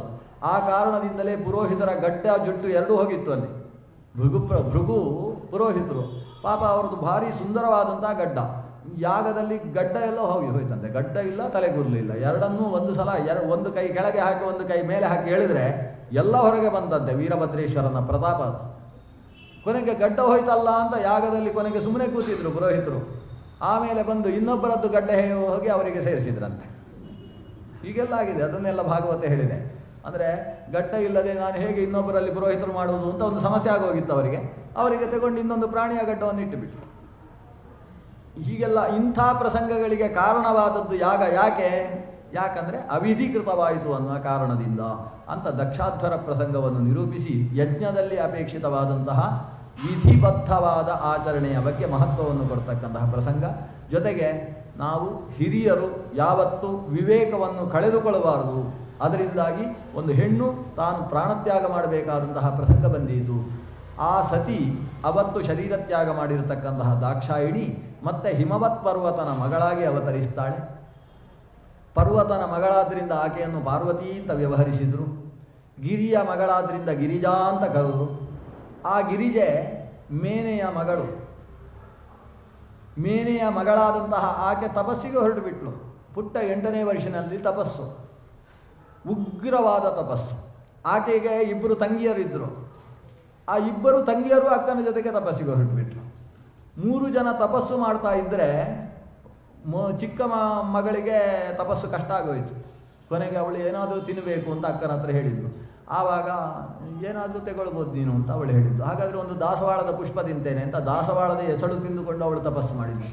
ಒಂದೇ ಒಂದು ದಾಸವಾಳವನ್ನು ದಿನವೊಂದಕ್ಕೆ ತಿಂತಾ ಇದ್ದರಿಂದ ಅವಳಿಗೆ ಏಕಪಾಟಲ ಅಂತ ಹೆಸರಾಯಿತು. ಮತ್ತೊಬ್ಬಳು ನಾನು ಹೂ ತಿನ್ನದೇನೂ ಬದುಕಿ ತಪಸ್ಸು ಮಾಡ್ತೇನೆ ಅಂತ ಹೇಳಿ ದಿವಸಕ್ಕೆ 1 ಎಲೆಯನ್ನು ಮಾತ್ರ ತಿಂತಾ ಇದ್ಲು. 1 ಎಲೆಯನ್ನು ತಿಂದು ತಪಸ್ಸು ಮಾಡಿದ್ರಿಂದ ಅವಳಿಗೆ ಏಕಪರ್ಣ ಅಂತ ಹೆಸರು. ಆದರೆ ಈ ಮಗಳು ಮಾತ್ರ, ಈ ಪಾರ್ವತಿ, ಅವಳು 1 ಎಲೆಯನ್ನೂ ತಿಂತಾ ಇರಲಿಲ್ಲ. ಪರ್ಣವನ್ನೂ ತಿನ್ನದೇ ಇದ್ದರಿಂದ ಅವಳಿಗೆ ಅಪರ್ಣ ಅಂತ ಹೆಸರಾಯಿತು. ನವಿದ್ಯತೆ ಪರ್ಣಮಪ್ಯಾಹಾರತ್ವೇನ ಯಸ್ಯಾಹ, ಅವಳು ಅಪರ್ಣ ಅಂತ ಕರೆಸಿಕೊಂಡಳು. ಅವಳ ಉಗ್ರವಾದ ತಪಸ್ಸನ್ನು ನೋಡಿ ತಾಯಿಯಾದ ಮೇನೆಗೆ ಸಹಿಸುವುದಕ್ಕಾಗಲಿಲ್ಲ. ಮಗು ಬೇಡ ಅಂತ ಮಾತಾಡುವುದಕ್ಕೆ ಶುರು ಮಾಡಿದ್ಲು. ಇಷ್ಟು ಉಗ್ರ ತಪಸ್ಸು ಬೇಡ, ಮಾ ಅಂತ ಕರೆದು. ಅಂದರೆ ಮಗಳೇ, ಮಾ ಅಂದರೆ ಬೇಡ ಅಂತ. ಮಾ ಅಂತ ಅವಳು ತಡೆದದ್ರಿಂದ ಅವಳಿಗೆ ಉಮಾ ಅಂತ ಬೇರೆ ಹೆಸರಾಯಿತು. ಈಗ ಅಮ್ಮ ತಡೆದದ್ದಕ್ಕೊಂದು ಹೆಸರು ಇವಳಿಗೆ, ಸಿಕ್ಕಾಪಟ್ಟೆ ಹೆಸರುಗಳು ಬಂದದ್ದು. ಉಮಾ ಅಂತ ಕರೆಸಿಕೊಂಡ್ಲು ಆಕೆ. ತಪಸ್ಸು ಮುಂದುವರಿಸಿದ್ದಾಳೆ. ಅಪರ್ಣೆ ಅನಿಸಿದಂತಹ ಈಕೆ ಉಗ್ರವಾದಂತಹ ತಪಸ್ಸನ್ನು ಮಾಡಿ ಶಿವನನ್ನು ಸಾಕ್ಷಾತ್ಕರಿಸಿಕೊಂಡಂತಹ ಅದ್ಭುತ ಸಾಧನೆಯನ್ನು ಮಾಡಿ ಕೊನೆಗೆ ಶಿವನನ್ನೇ ಪತಿಯನ್ನಾಗಿ ತಾನು ತಪಸ್ಸಿನ ಉದ್ದೇಶವನ್ನು ಈಡೇರಿಸಿಕೊಂಡಿದ್ದಾಳೆ. ಶಿವನ ಜೊತೆಗೆ ಸಂಸಾರ ಮಾಡತಕ್ಕಂಥ ಸಂದರ್ಭದಲ್ಲಿ ದೇವತೆಗಳಿಗೆ ಈಕೆಯಲ್ಲಿ ಮಗುವನ್ನು ಪಡೆಯಬೇಕು ಅಂತ ಮನಸ್ಸಾಯಿತು. ರುದ್ರ ಒಂದು ಮಗುವಿಗೆ ಈಕೆಯಲ್ಲಿ ತಂದೆಯಾಗಬೇಕು ಅಂತ ಬಯಸಿದರು. ಯಾಕಂದರೆ ತಾರಕಾಸುರನ ಉಪಟಳ ಯದ್ವಾತದ್ವಾಗಿ ಹೋಗಿತ್ತು. ಅಸುರ ನಿರ್ನಾಮಕ್ಕೋಸ್ಕರ ಶಿವಪಾರ್ವತಿಯರ ಮಗನಿಂದಲೇ ಮರಣ ಅನ್ನುವ, ಸಾಯುವುದಾದರೆ ಅವರಿಂದ ಅಂತ ವರವನ್ನು ಪಡೆದಿದ್ದಂತಹ ಆತನ ಮರಣಕ್ಕೋಸ್ಕರ ಅಗ್ನಿದೇವ ಶಿವಪಾರ್ವತಿಯರ ಮಧ್ಯದಲ್ಲಿ ಬರ್ತಾನೆ. ಶಿವಪಾರ್ವತಿಯರ ಮಧ್ಯದಲ್ಲಿ ಅಗ್ನಿ ಪ್ರವೇಶವಾದಾಗ ಇವರಿಬ್ಬರಿಗೆ ನಾಚಿಕೆ ಆಗ್ತದೆ. ಜೊತೆಗೆ ಪಾರ್ವತಿಗೆ ಅಗ್ನಿಯ ಮೇಲೆ ಸಿಟ್ಟು ಬಂತು. ನಮ್ಮ ಏಕಾಂತದಲ್ಲಿ ಪ್ರವೇಶ ಮಾಡಿ ಯಾಕೆ ಪ್ರವೇಶ ಮಾಡಿದಿ ಅಂತ ಸಿಟ್ಟು ಮಾಡಿಕೊಳ್ತಾಳೆ. ಅಗ್ನಿ ಪಾರ್ವತಿಯ ಸಿಟ್ಟಿಗೆ ಈಡಾಗ್ತಾನೆ. ಆದರೆ ಆ ಸಂದರ್ಭದಲ್ಲಿ ಸ್ಕನ್ನವಾದಂತಹ ವೀರ್ಯ ಶಕ್ತಿಯನ್ನು ಅಗ್ನಿ ನೀನೇ ಧರಿಸಬೇಕು ಅಂತ ಹೇಳಿ ಪಾರ್ವತಿ ಆದೇಶ ಮಾಡ್ತಾಳೆ. ಆದರೆ ಅಗ್ನಿ ಶಿವನ ವೀರ್ಯವನ್ನು ಧರಿಸಿದರೆ ಅದು ಅಗ್ನಿಯನ್ನು ಸುಡುವುದಕ್ಕೆ ಪ್ರಾರಂಭಿಸಿದಂತೆ. ಅಗ್ನಿಗೆ ಅದನ್ನು ಧರಿಸುವುದಕ್ಕೆ ಶಕ್ತಿ ಸಾಕಾಗಲಿಲ್ಲ. ಅಗ್ನಿಯನ್ನು ಸುಡುವ ತೇಜಸ್ಸಾಗಿತ್ತು ಶಿವನ ಶಕ್ತಿ. ಶಿವನ ಪ್ರಜನನ ಶಕ್ತಿಯನ್ನು ಧರಿಸುವುದಕ್ಕೆ ಅಶಕ್ತನಾದ ಅಗ್ನಿ ಹೊತ್ತುಕೊಂಡು ಹೋಗಿ ಗಂಗೆಯಲ್ಲಿ ಬಿಸಾಡಿಬಿಡ್ತಾನೆ. ಗಂಗೆಯೂ ಸುಡುವಂತಹ ಪ್ರಸಂಗ ಬಂದು ಹೋಯಿತು. ಕೊನೆಗೆ ಗಂಗೆ ತನ್ನ ಅತ್ಯಂತ ತಂಪಾದಂತಹ ಗಂಗೆಯಲ್ಲೂ ಶಿವನ ಶಕ್ತಿಯನ್ನು ಧರಿಸುವುದಕ್ಕೆ ಸಾಧ್ಯವಾಗದೆ ಹೋದಾಗ ಗಂಗೆ ಅದನ್ನು ಎತ್ತಿ ತನ್ನ ತಟದಲ್ಲಿ ಹಾಕಿದ್ದಾಳೆ. ದಡದಲ್ಲಿ ಬೆಳೆದಂತಹ ಹುಲ್ಲು, ಅದಕ್ಕೆ ಶರ ಅಂತ ಹೆಸರು, ಶರವಣದಲ್ಲಿ ಬಿದ್ದಿದೆ ಆ ಹುಲ್ಲು. ಆ ಶರವಣದಲ್ಲಿ ಬಿದ್ದಂತಹ ಆ ತೇಜಸ್ಸು ಅಲ್ಲೇ ಒಂದು ಶಿಶುರೂಪವನ್ನು ಪಡೀತದೆ. ಆ ಹೊತ್ತಿಗೆ 6 ಜನ ಕೃತಿಕಾದೇವಿಯರು ಬಂದು ಆ ಮಗುವಿಗೆ ಹಾಲು ಉಣಿಸ್ತಾರೆ. 6 ಜನರ ಹಾಲನ್ನು ಸ್ವೀಕರಿಸುವುದಕ್ಕೋಸ್ಕರ ಆತ ಷಡಾನನಾಗ್ತಾನೆ. ಹೀಗೆ ಶರವಣ ಭವನಾದಂತಹ ಆತ ಶರಜನ್ಮ ಷಡಾನನ ಅಂತ ಕರೆಸಿಕೊಂಡ. ಕೃತ್ತಿಕಾದೇವಿಯರು ಹಾಲು ಉಣಿಸಿದ್ದರಿಂದ ಕಾರ್ತಿಕೇಯ ಅಂತ ಕರೆಸಿಕೊಂಡ. ಶರಜನ್ಮ ಅನಿಸಿದ ಆತ ಶಿವನಿಂದ ಸ್ಕಂದನಾದ್ದರಿಂದ ಆತನಿಗೆ ಸ್ಕಂದ ಅಂತ ಮತ್ತೊಂದು ಹೆಸರಾಯಿತು. ಲೋಕದ ಬ್ರಹ್ಮಶಕ್ತಿಗೆ ಆನಂದವನ್ನು ಕೊಡುವ ವ್ಯಕ್ತಿ ಆದ್ದರಿಂದ ಸುಬ್ರಹ್ಮಣ್ಯ ಅಂತವನನ್ನು ಕರೀತಾರೆ. ಅಂತಹ ವ್ಯಕ್ತಿ ತನ್ನ ಹುಟ್ಟಿದ 7ನೇ ದಿವಸಕ್ಕೆ ದೇವಸೇನಾಧಿನಾಥನಾಗ್ತಾನೆ. ದೇವಸೇನಾನಿಯಾಗಿದ್ದು ತಾರಕಾಸುರ ಮಥನವನ್ನು ಮಾಡಿ ದೇವತೆಗಳಿಗೆ ಶಾಂತಿಯನ್ನು ಕರುಣಿಸಿದಂತಹ ಸುಬ್ರಹ್ಮಣ್ಯನ ಆವಿರ್ಭಾವದ ಕಥೆಯನ್ನು ಕೂಡ ಶ್ರೀಮದ್ ಭಾಗವತ ಬರೀ 3 ಶ್ಲೋಕದಲ್ಲಿ ಹೇಳ್ತದೆ. ಇಷ್ಟು ದೊಡ್ಡ ಕಥೆ ಬರೀ 3 ಶ್ಲೋಕದಲ್ಲಿ ಈ ಕಥೆಯನ್ನು ಮುಗಿಸಿಬಿಟ್ಟಿದೆ. ಇದರ ನಂತರ ಈಗ ಸ್ವಯಂಭೂಮನುವಿನ 3 ಹೆಣ್ಣು ಮಕ್ಕಳ ಕಥೆ ಇಲ್ಲಿಗೆ ಆಯಿತು. ಇನ್ನು ಗಂಡು ಮಕ್ಕಳ ಕಥೆ ಶುರು ಮಾಡಬೇಕು. ಮೊದಲನೆಯವ ಪ್ರಿಯವ್ರತ, ಎರಡನೆಯವ ಉತ್ತಾನಪಾದ. ಚತುರ್ಥ ಸ್ಕಂದದಲ್ಲಿ ಉತ್ತಾನಪಾದನ ವಂಶ ವಿಸ್ತಾರವನ್ನು ಹೇಳಿ 5ನೇ ಸ್ಕಂದದಲ್ಲಿ ಪ್ರಿಯವ್ರತನ ಕಥಾನಕವನ್ನು ಪ್ರಾರಂಭಿಸ್ತಾರೆ. ಉತ್ತಾನಪಾದ ಅನ್ನುವ ಶಬ್ದಕ್ಕೆ ಅರ್ಥ ಏನು ಅಂದರೆ ಕಾಲು ಮೇಲೆ ಮಾಡಿ ತಲೆ ಕೆಳಗೆ ಮಾಡಿದವ ಅಂತ. ಉತ್ತಾನಪಾದ ಅಂದರೆ ಪಾದ ಮೇಲೆ ಇದ್ದರೆ ಉತ್ತಾನಪಾದ. ಎರಡೆರಡು ಮದುವೆ ಆದರೆ ಆಗುವ ಪ್ರಸಂಗ ಏನು ಅಂತ ಆ ಹೆಸರಲ್ಲೇ ಇದೆ. ಸುನೀತಿ ಮತ್ತು ಸುರುಚಿಯ ಜೊತೆಗೆ ಸಂತಾನ ಆಗಿತ್ತು. ಸುನೀತಿಯ ಮಗ ಧ್ರುವ, ಸುರುಚಿಯ ಮಗ ಉತ್ತಮ. ಧ್ರುವನಿಗೆ ಪದವಿ ಸಿಕ್ಕಿತು, ಉತ್ತಮನಿಗೆ ಮದುವೆಯಾಗುವಷ್ಟು ಕೂಡ ಆಯುಸ್ಸು ಇರಲಿಲ್ಲ. ಅದಕ್ಕಿಂತ ಮೊದಲೇ ಉತ್ತಮ ಶರೀರ ತ್ಯಾಗ ಮಾಡಬೇಕಾಯಿತು. ಮಗನಾದ ಉತ್ತಮ ಶರೀರ ತ್ಯಾಗ ಮಾಡಿದ ಅಂತೇಳಿ ಸುರುಚಿಯೂ ಕೂಡ ಹೋಗಿ ಕಾಡಿನಲ್ಲಿ ಬಿದ್ದು ತಾನೂ ಶರೀರ ತ್ಯಾಗ ಮಾಡಿದ್ದಾಳೆ. ಕೊನೆಗೆ ಸುನೀತಿ ಧ್ರುವ ರಾಜ್ಯಾಭಿಷಿಕ್ತನಾಗಿ ರಾಜ್ಯವನ್ನು ನಡೆಸಿದ. ತನ್ನ ಬಾಲ್ಯದ 5ನೇ ವರ್ಷದಲ್ಲಿ ದೇವರನ್ನು ಕಂಡಂತಹ ವ್ಯಕ್ತಿ ಧ್ರುವ. ಆದ್ದರಿಂದ ಪ್ರಾತಸ್ಮರಣೀಯನಾದಂತಹ ಚಕ್ರವರ್ತಿಗಳಲ್ಲಿ ಒಬ್ಬನಾಗಿದ್ದಾನೆ. ಉತ್ತಾನಪಾದ ಧ್ರುವವು ಅಂತ ಬೆಳಗ್ಗೆ ಸ್ಮರಿಸಬೇಕಾದಂತಹ ವ್ಯಕ್ತಿಗಳಲ್ಲಿ ಧ್ರುವನೂ ಕೂಡ ಒಬ್ಬ. ಯಾಕಂದರೆ ದೇವರಲ್ಲಿ ಭಕ್ತಿ ಮಾಡಬೇಕಾದದ್ದು ವಯಸ್ಸಾದ ಮೇಲೆ ಅಂತ ಅಲ್ಲ, ಬಾಲ್ಯದಿಂದಲೇ ಶುರು ಮಾಡಬೇಕು ಅನ್ನೋದಕ್ಕೆ ಧ್ರುವ ಒಬ್ಬ ದೃಷ್ಟಾಂತ. ವಸ್ತುತಃ ಬರೀ 6 ತಿಂಗಳಲ್ಲಿ ದೇವರನ್ನು ಸಾಕ್ಷಾತ್ಕರಿಸಿಕೊಳ್ಳುವುದು ಅಸಾಧ್ಯ ಇದೆ. ಆದರೆ ಧ್ರುವ ತನ್ನ ಜನ್ಮಾಂತರದಲ್ಲಿ ಇನ್ನು ಮುಂದೆ 6 ತಿಂಗಳ ಸಾಧನೆಯನ್ನಷ್ಟನ್ನೇ ಉಳಿಸಿಕೊಂಡು ಶರೀರ ತ್ಯಾಗ ಮಾಡಿದ್ದ. ಆ 6 ತಿಂಗಳ ಸಾಧನೆ ಈ ಧ್ರುವನಲ್ಲಿ ತನ್ನ ಬಾಲ್ಯದ 5 ವರ್ಷದ ಹಸುಳೆಯಲ್ಲಿ ನಡೆದು ಹೋಯಿತು. ತಪಸ್ಸಿಗೆ ಪ್ರೀತನಾದಂತಹ ಭಗವಂತ ಅವನ ಮುಂದೆ ಪ್ರತ್ಯಕ್ಷ ಆದ. ಆದರೆ ಧ್ರುವ ಮನಸ್ಸಿನಲ್ಲಿ ಏನಿಟ್ಟುಕೊಂಡಿದ್ದ? ನನಗೆ ಅಪ್ಪನ ಸಿಂಹಾಸನವನ್ನು ಏರುವ ಹಾಗಾಗಬೇಕು ಅಂತ ಇಷ್ಟೇ ಇಟ್ಟುಕೊಂಡಿದ್ದ. ಅವನ ತಾಯಿ ಹೇಳಿ ಕಳಿಸಿದ್ಲು, ಹೋಗುವಾಗ ತಪಸ್ಸಿಗೆ ಹೋಗ್ತೇನೆ ಅಂತ ಈ ಮಗು ಹೇಳಿತು. ಯಾಕಂದರೆ ನನ್ನ ಮಲತಾಯಿ ಹೇಳ್ತಾಳೆ, ನನ್ನ ಹೊಟ್ಟೆಯಲ್ಲಿ ಹುಟ್ಟಿದರೆ ಸಿಂಹಾಸನ, ನೀನು ಹೋಗಿ ಹೋಗಿ ಆ ದುರ್ಭಾಗ್ಯ ವ್ಯಕ್ತಿಯ ಹೊಟ್ಟೆಯಲ್ಲಿ ಹುಟ್ಟಿದ್ದೀಯಲ್ಲ, ನನ್ನ ಅಕ್ಕನ ಹೊಟ್ಟೆಯಲ್ಲಿ. ಅಕ್ಕ ಅಂತಾದರೂ ಹೇಳ್ಬೋದಿತ್ತು, ಅದು ಹೇಳಲಿಲ್ಲ. ಆ ದೌರ್ಭಾಗ್ಯಶಾಲಿನಿಯ ಹೊಟ್ಟೆಯಲ್ಲಿ ಹುಟ್ಟಿದ್ದಿ, ನಿನಗೆಲ್ಲಿ ಸಿಂಹಾಸನ? ಹಾಗಾದರೆ ನಾನು ಸಿಂಹಾಸನ ಇರಬೇಕಾದ್ರೆ ಏನು ಮಾಡಬೇಕು ಅಂತ ಈ ಮಗು ಕೇಳಿತು. ಹಾಗಾಗಬೇಕಾದ್ರೆ ನನ್ನ ಹೊಟ್ಟೆಯಲ್ಲಿ ಹುಟ್ಟಿ ಬರಬೇಕು. ಅದು ಮಾಡಬೇಕಾದ್ರೆ ದೇವರಲ್ಲಿ ತಪಸ್ಸು ಮಾಡಿ ನನ್ನ ಹೊಟ್ಟೆಯಲ್ಲಿ ಹುಟ್ಟು ಅಂತ ಹೇಳಿದ್ದಾಳೆ ಅವಳು. ಈ ಮಗು ಅದನ್ನು ಚಾಚೂ ತಪ್ಪದೆ ಅದೇ ಅಕ್ಷರವನ್ನು ಈ ಸುನೀತಿಯ ಮುಂದೆ ಉಸುರಿತು. ಆಗ ಸುನೀತಿ ಏನು ಹೇಳಬೇಕು? ಹೌದು ಮಗು, ನಿಜವಾಗಿ ಅವಳ ಹೊಟ್ಟೆಯಲ್ಲಿ ಹುಟ್ಟಿದರೆ ನೀನು ಸಿಂಹಾಸನ ಏರಿ ಬಿಡ್ತಿದ್ದಿ. ಅದಕ್ಕೆ ದೇವರೇ ಗತಿ ನಮಗೆ. ನಾವು ಯಾರ ಹೊಟ್ಟೆಯಲ್ಲಿ ಹುಟ್ಟಬೇಕು ಅಂತ ವ್ಯವಸ್ಥೆ ಮಾಡಿಕೊಳ್ಳಿಕ್ಕೆ ಆಗುವುದಿಲ್ಲ. ಈ ಮಗುವಿಗೆ ಹೊಟ್ಟೆಯಲ್ಲಿ ಹುಟ್ಟುವುದಂದ್ರೆ ಏನು ಅಂತ ಗೊತ್ತಿಲ್ಲದೇ ಇದ್ದ ವಯಸ್ಸು. ಆದ್ದರಿಂದ ಅವರ ಹೊಟ್ಟೆಯಲ್ಲಿ ಹುಟ್ಟಬೇಕಾದ್ರೆ ಹೇಗೆ ಅಂತ ಅದಕ್ಕೆ ತಪಸ್ಸು ಮಾಡುವುದೇ ಗತಿ ಅಂತ ಈ ಅಮ್ಮ ಹೇಳಿಕೊಟ್ಟದ್ದು ಸರಿಯಾಗಿಯೇ ಇದೆ. ಮಗು ತಪಸ್ಸು ಮಾಡ್ತೇನೆ ಅಂತ ಹೊರಟಿತ್ತು. ಸುನೀತಿ ತಡಿಲಿಲ್ಲ. ಸುನೀತಿಯಲ್ಲೂ ಕಲಿಯುವ ಅಂಶಗಳಿದ್ದಾವೆ. ನಾವು ಹಾಗಲ್ಲ. 5 ವರ್ಷದ ಮಗು ಏಕಾದಶಿ ತಿನ್ನೋಲ್ಲ ಅಂತ ಕೂತ್ರೆ, ಮಗು ತಿನ್ನದೇ ಹೋದರೆ ಸಾಯ್ತಾರೆ ಗೊತ್ತಾ ಅಂತ ಶುರು ಮಾಡ್ತೇವೆ. ಇದು ಹಾಗಲ್ಲ. ಸುನೀತಿ ತಪಸ್ಸಿಗೆ ಹೊರಡ್ತೇನೆ ಅಂತ ಹೇಳಿದ ಧ್ರುವನನ್ನು ಸುನೀತಿ ತಡಿಲಿಲ್ಲ. ಇವ ಹೊರಟ. ತಪಸ್ಸು ಅಂದರೆ ಏನು ಅಂತ ಗೊತ್ತಿಲ್ಲ ಮಗುವಿಗೆ. ತಪಸ್ಸು ಅಂದರೆ ಕಾಡಿಗೆ ಹೋಗುವುದು ಅಂತ ಅಷ್ಟೇ ಗೊತ್ತಿರೋದು. ಕಾಡಿಗೆ ಹೋಗಿ ಏನು ಮಾಡಬೇಕು ಗೊತ್ತಿಲ್ಲ. ಹೊರಟಿದೆ. ದಾರಿಯಲ್ಲಿ ನಾರದರು ಸಿಕ್ಕಿದ್ರು. ತಪಸ್ಸಿಗೆ ಹೋಗ್ತಾ ಇದೆಯಾ ಅಂತ ಕೇಳಿದರು ಅವರು. ಹೌದು ಅಂತ. ಇವ ಭಾರಿ ಸಿಟ್ಟಲ್ಲೇ ಇದ್ದಾನೆ. ಇನ್ನೂ ಸಿಟ್ಟು ಇಳಿಲೇ ಇಲ್ಲ ಇವತ್ತು. ಈ ಸಿಟ್ಟು ನೋಡಿ ನಾರದರಿಗೆ ಖುಷಿಯಾಯಿತು. ಉತ್ತಾನಪಾದನಿಗೆ ತಕ್ಕುದಾದ ಮಗ ಇವ. ಇವನಿಂದಾಗಿ ಉತ್ತಾನಪಾದ ದೊಡ್ಡ ಕೀರ್ತಿಯನ್ನು ಪಡಿತಾನೆ ಅಂತ ನಾರದರು ಮಾತಾಡ್ತಾರೆ. ತಪಸ್ಸು ಅಂದರೆ ಏನು ಅಂತ ಗೊತ್ತಾ ನಿನಗೆ? ಹೌದು, ಕಾಡಿನಲ್ಲಿ ಹೋಗಿ ಒಂದು ಕಾಲಲ್ಲಿ ನಿಂತುಕೊಳ್ಳುವುದು ಅಂತ ಈ ಮಗು ಹೇಳಿತು. ಒಂದು ಕಾಲಲ್ಲಿ ನಿಂತರೆ ಕಾಲು ನೋಯುತ್ತೆ ಅಷ್ಟೇ.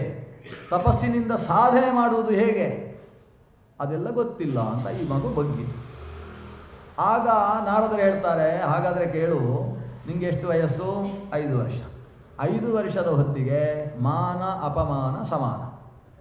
ನಾಧುನಾಪ್ಯವಮಾನಂತೆ ಸಮ್ಮಾನಂಚಾಪಿ ಪುತ್ರಕ. ಈ ವಯಸ್ಸಿನಲ್ಲಿ ಅವಮಾನ ಸನ್ಮಾನ ಅನ್ನೋದು ಇರುವುದೇ ಇಲ್ಲ. ನಿನ್ನ ಮಲತಾಯಿ ಅಲ್ವಾ ನಿಂಗೆ ಅವಮಾನ ಮಾಡಿದ್ದು, ಈಗ ಹೋಗಿ ಮಾತಾಡಿಸು, ಚಕ್ಕಲಿ ಕೊಡ್ತಾಳೆ. ಅದು ಸುಮ್ಮನೆ, ಅದು ಮಾನ ಅವಮಾನ ಇರುವ ವಯಸ್ಸಲ್ಲ ಇದು. ಸುಮ್ಮನೆ ಇದಕ್ಕೆಲ್ಲ ಸಿಟ್ಟು ಮಾಡಿಕೊಂಡು ತಪಸ್ಸಿಗೆ ಅಂತ ಹೊರಡಬೇಡ ಈ ವಯಸ್ಸಲ್ಲಿ. ಈ ಮಗು ಹೇಳುತ್ತೆ, ನಾನು ತಪಸ್ಸಿಗೆ ಅಂತ ಅಮ್ಮನ ಹತ್ರ ಆಶೀರ್ವಾದ ಪಡ್ಕೊಂಡು ಬಂದಿದ್ದೇನೆ, ದೇವರನ್ನು ಪ್ರತ್ಯಕ್ಷ ಮಾಡಿಯೇ ಹೊರಡುವುದು ನಾನು ಅಂತ ಈ ಮಗು ಹೇಳಿತು. ಈ ಹಠ ನೋಡಿ ಖುಷಿ ಆಯಿತು ನಾರದರಿಗೆ. ಅವ್ರು ಹೇಳಿದರು, ನೋಡು, ಕಾಡಿನಲ್ಲಿ ನೀನು ತಪಸ್ಸು ಮಾಡ್ತಾ ಇರುವಲ್ಲೇ ಹುತ್ತ ಇರ್ತದೆ, ಹುತ್ತದಲ್ಲಿ ಹಾವು, ತಪಸ್ಸು ಮಾಡ್ತಾ ಇದ್ದರೆ ಅವರನ್ನು ನೋಡಿದರೆ ಹಾವಿಗೆ ಭಾರಿ ಇಷ್ಟ, ಅದು ಮೈ ಮೇಲೆ ಬಂದು ಎಲ್ಲ ಮುತ್ತಿಡ್ಕೋದಕ್ಕೆ ಶುರು ಮಾಡ್ತದೆ, ಜಾಗೃತೆ. ಹಾವು, ಸಿಂಹ, ಏನು ನಾರದರು ಪುಟ್ಟ ಮಗುವಿಗೆ ಎಷ್ಟು ಎದುರಿಸ್ತಾರೆ. ಈ ಮಗು ಅಷ್ಟೇ ಎದುರಿಸಬೇಕು, ಬೇರೆ ಏನು ಎದುರಿಸಬೇಕು ಈ ಮಗುವಿಗೆ? ಅಷ್ಟೇ ಎದುರಿಸಿದ್ದು. ಸಿಂಹ ಅಂತಿರ್ತದೆ, ಬಾಯಿ ತೆಕ್ಕೊಂಡು ಬರ್ತದೆ, ಅದಕ್ಕೆ ಹಸಿವಾಗಿರ್ತದೆ, ತಪಸ್ಸು ಮಾಡ್ತಾ ಇದ್ದ ಮನುಷ್ಯರ ರಕ್ತ ಅಂದರೆ ಭಾರಿ ಇಷ್ಟ ಅದಕ್ಕೆ. ಹೀಗೆಲ್ಲ ಹೇಳಿದರು ನಾರದರು. ಈ ಬಗ್ಗೆ ಹೇಳಿತ್ತು, ನನಗೆ ಅಮ್ಮ ಹೇಳಿದ್ದಾರೆ, ದೇವರನ್ನು ಧ್ಯಾನ ಮಾಡ್ತಾ ಇರುವವರನ್ನು ಸಿಂಹ ಮುಟ್ಟಲ್ಲ, ಮುಟ್ಟಿದ್ರೆ ಸುಟ್ಟು ಹೋಗುತ್ತೆ ಅಂತ ಹೇಳಿದ್ದಾರೆ ಅಂತ. ಅಂತೂ ನಾರದರೇ ಸೋತರು. ಮಗು, ತಪಸ್ಸು ಮಾಡು, ವಾಸುದೇವ ಅನ್ನುವ ರೂಪವನ್ನು ಧ್ಯಾನ ಮಾಡು, ಓಂ ನಮಃ ಅಂತ ಶುರು ಮಾಡು, ಭಗವತೇ ವಾಸುದೇವಾಯ ಅಂತ ಕೊನೆ ಮಾಡು, ಈ ದ್ವಾದಶಾಕ್ಷರ ವಿದ್ಯೆಯನ್ನು ತಲೆಯಲ್ಲಿ ಧರಿಸಿಕೋ. ಅಚ್ಛವರ್ಣನಾದ ಅಭಯವರ ಕರನಾದಂತಹ ಅಮಿತದ್ಯುತಿಯಾದಂತಹ ವಾಸುದೇವನನ್ನು ಚಿಂತನೆ ಮಾಡು. ಚಿಂತನೆ ಮಾಡಿ ಮಾಡಿ ಲೋಕದ ಎಲ್ಲ ಚಿಂತನೆಯನ್ನು ಬಿಡು, ಮನಸ್ಸನ್ನು ವಾಸುದೇವ ತನ್ಮಯಗೊಳಿಸು.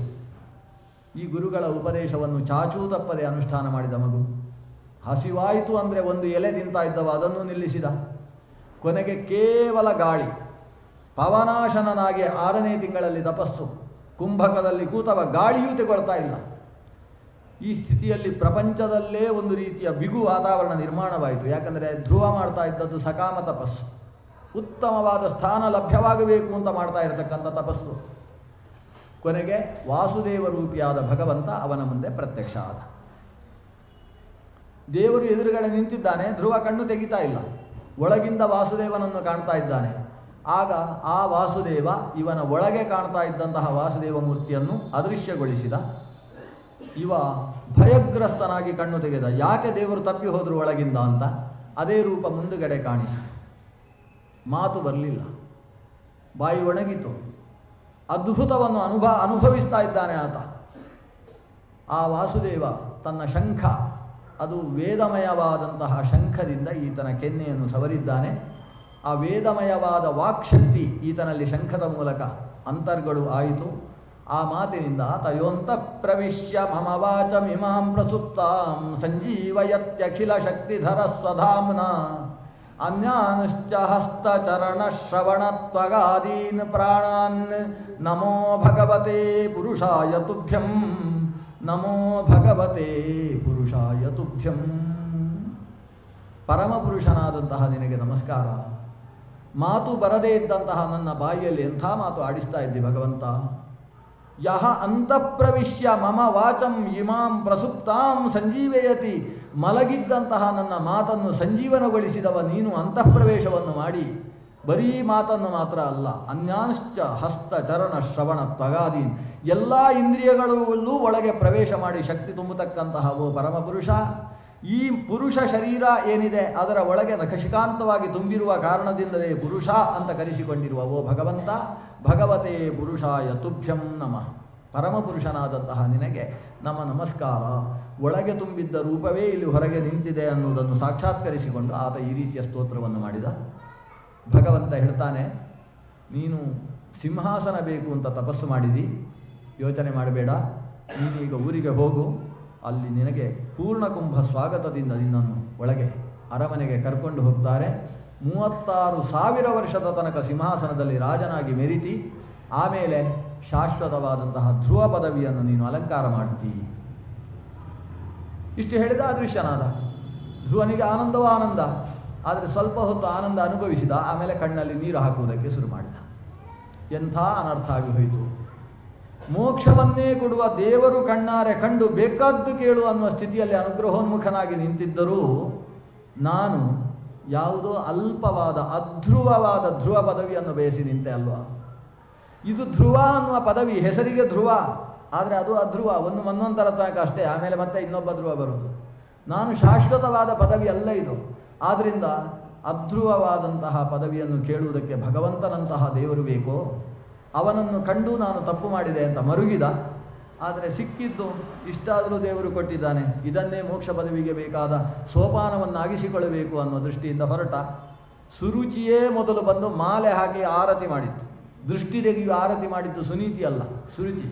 ಸುನೀತಿ ಮುಂದೆ ಬಂದಿದ್ದರೆ ಬದಿಗೆ ತಳ್ಳಿ ನಾನು ಮಾಡ್ತೇನೆ ನಿನ್ನ ಮಗನಿಗೆ ಅಂತ. ಯಾಕೆ ಅಂತ ಪ್ರಶ್ನೆ ಬರ್ತದೆ ಶುಕಾಚಾರ್ಯರ ಮುಂದೆ ಪರೀಕ್ಷಿತನಂತ. ಅದಕ್ಕೆ ಶುಕಾಚಾರ್ಯರು ಹೇಳ್ತಾರೆ, ಭಗವಂತನನ್ನು ಕಂಡ ಮೇಲೆ ಹಾಗೆ ಯಾರೂ ಅವರನ್ನು ದ್ವೇಷಿಸುವವರು ಇರುವುದಿಲ್ಲ. ತಲೆ ಕತ್ತರಿಸಬೇಕು ಅಂತ ಕತ್ತಿ ಎತ್ತಿ ಮುಂದಕ್ಕೆ ಬಂದವರು ಇವರನ್ನು ಕಂಡ ಕೂಡಲೇ ಕತ್ತಿಯನ್ನು ಕೆಳಗೆ ಹಾಕಿ ಪಾದ ಮುಟ್ತಾರೆ. ಅದು ಭಗವಂತನ ಅಪರೋಕ್ಷದಿಂದ ಉಂಟಾಗತಕ್ಕಂತಹ ವರ್ಚಸ್ಸು. ಆ ವರ್ಚಸ್ಸು ಈಗ ಧ್ರುವನಲ್ಲಿ ತುಂಬಿದೆ. ಆದ್ದರಿಂದ ಸುನೀತಿಯೂ ಕೂಡ ಅತ್ಯಂತ ಪ್ರಿಯಳಾದ ತಾಯಿಯಾಗಿ ಬಿಟ್ಟಿದ್ದಾಳೆ. ಆಮೇಲೆ ತನ್ನ ಉತ್ತಮನಿಗಿಂತ ಹೆಚ್ಚು ಪ್ರಿಯಳು. ಹೇಗೆ ಕೌಸಲ್ಯಗಿಂತ ಸುಮಿತ್ರಾದಿಗಳಿಗೆ ಶ್ರೀರಾಮನ ಮೇಲೆ ಪ್ರೀತಿ ಹೆಚ್ಚೋ ಆ ರೀತಿಯ ಸ್ವರೂಪ ಇಲ್ಲಿ ಧ್ರುವನಲ್ಲಿ ಕಂಡಿತು. ಆಮೇಲೆ ಧ್ರುವ ಪಟ್ಟಾಭಿಷಿಕ್ತನಾಗಿ ದ್ರುಮಿ ಅನ್ನುವವಳನ್ನು, ಭ್ರಮಿ ಅನ್ನುವವಳನ್ನು ವಿವಾಹವಾಗ್ತಾನೆ. ಭ್ರಮಿ ಅಂದರೆ ಶಿಂಶುಮಾರನ ಮಗಳು.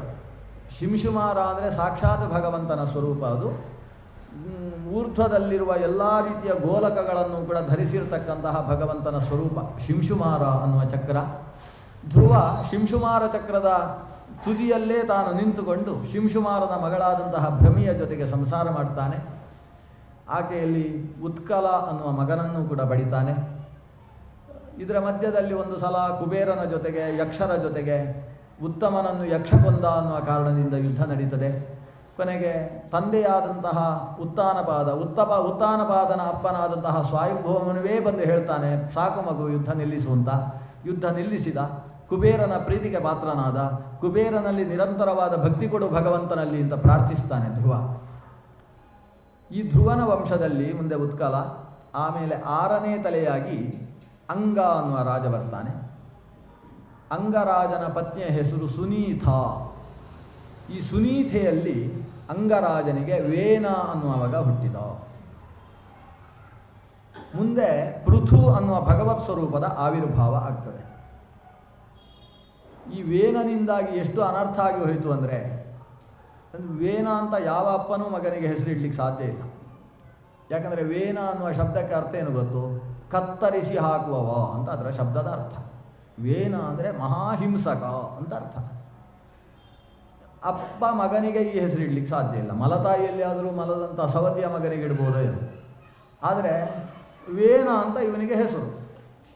ಯಾರು ಅಪ್ಪ ಇಟ್ಟ ಹೆಸರಲ್ಲ, ಊರಿನ ಜನ ಕರೆದ ಹೆಸರು. ವೇನೇತ್ತಿ ಅರೌತು ಜನರೆಲ್ಲ ಇವನನ್ನು ವೇನ ಅಂತ ಕರೆದ್ರಂತೆ.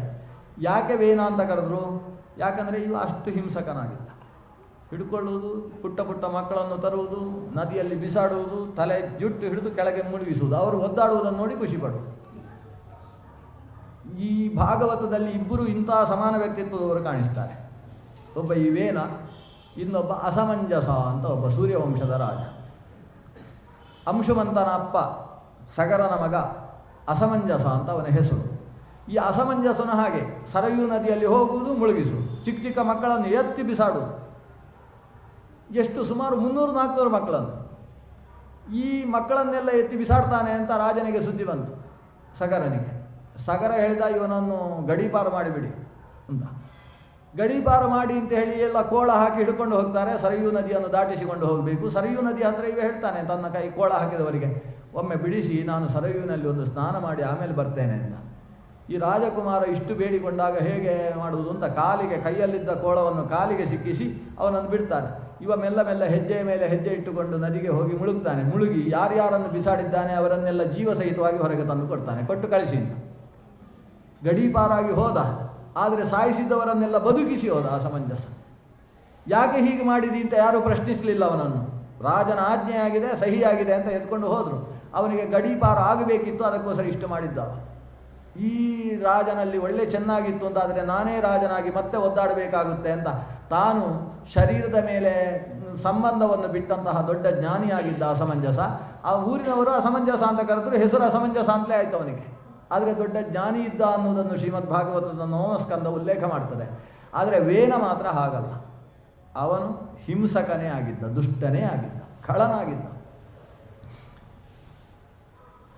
ಇವನಿಗೆ ಅಂಗರಾಜನಿಗೆ ಬಹಳ ಕಾಲ ಮಕ್ಕಳಿರಲಿಲ್ಲ. ಕೊನೆಗೆ ಯಾಗ ಮಾಡಿ ಪಡೆದ ಮಗ, ಆದರೆ ಮಗನಿಂದಾಗಿ ಅವ ವಿರಕ್ತನಾಗಿ ಹೋದ. ಇಂಥ ಮಗನನ್ನು ಇಟ್ಟುಕೊಂಡು ನಾನು ಕೆಟ್ಟ ಹೆಸರು ಸಂಪಾದಿಸಿದಲ್ಲ ಅಂತ ಒಂದು ರಾತ್ರಿ ಎಲ್ಲೋ ಓಡಿ ಹೋದ. ಊರಿನಲ್ಲಿ ರಾಜನ ಸುದ್ದಿಯೇ ಇಲ್ಲ ಅಂತಾಯಿತು. ರಾಜ ಎಲ್ಲಿ ಹೋಗಿದ್ದಾನೆ ಅಂತ ಪ್ರಶ್ನೆ. ಮಗನ ಅಚಾತುರ್ಯ ತಡಿಲಿಕ್ಕಾಗದೆ ಕೊನೆಗೆ ಊರು ಬಿಟ್ಟಿದ್ದಾನೆ ಅಂತಾಯ್ತು. ಎಲ್ಲಿದ್ದಾನೆ ಅಂತ ರಾಜ ಸಿಗಲೇ ಇಲ್ಲ. ಭಾಗವತ ನಮಗೊಂದು ಸಂದೇಶ ಕೊಡ್ತದೆ ಅಷ್ಟು ಹೊತ್ತಿಗೆ. ಕದಪತ್ಯಂ ವರಂ ಮನ್ಯೇ ಸದಪತ್ಯಾತ್ ಶುಚಾಂ ಪದಾತ್. ಒಳ್ಳೆ ಮಕ್ಕಳಿಗಿಂತ ಕೆಟ್ಟ ಮಕ್ಕಳೇ ಒಳ್ಳೆಯದು ನಂಗೆ ಅನಿಸುತ್ತೆ ಅಂತ ಭಾಗವತ ಹೇಳೋದು. ಕದಪತ್ಯಂ ವರಂ ಮನ್ಯೇ ಸದಪತ್ಯಾತ್ ಶುಚಾಂ ಪದಾತ್. ಒಳ್ಳೆ ಮಕ್ಕಳು ಅಂತಾದರೆ ಭಾರಿ ಕಷ್ಟ. ಯಾಕಂದರೆ ಆ ಒಳ್ಳೆ ಮಕ್ಕಳು ಎಲ್ಲೋ ಇರ್ತಾರೆ, ಡೆಲ್ಲಿಯಲ್ಲೋ ಜೈಪುರದಲ್ಲೋ ಇರ್ತಾರೆ.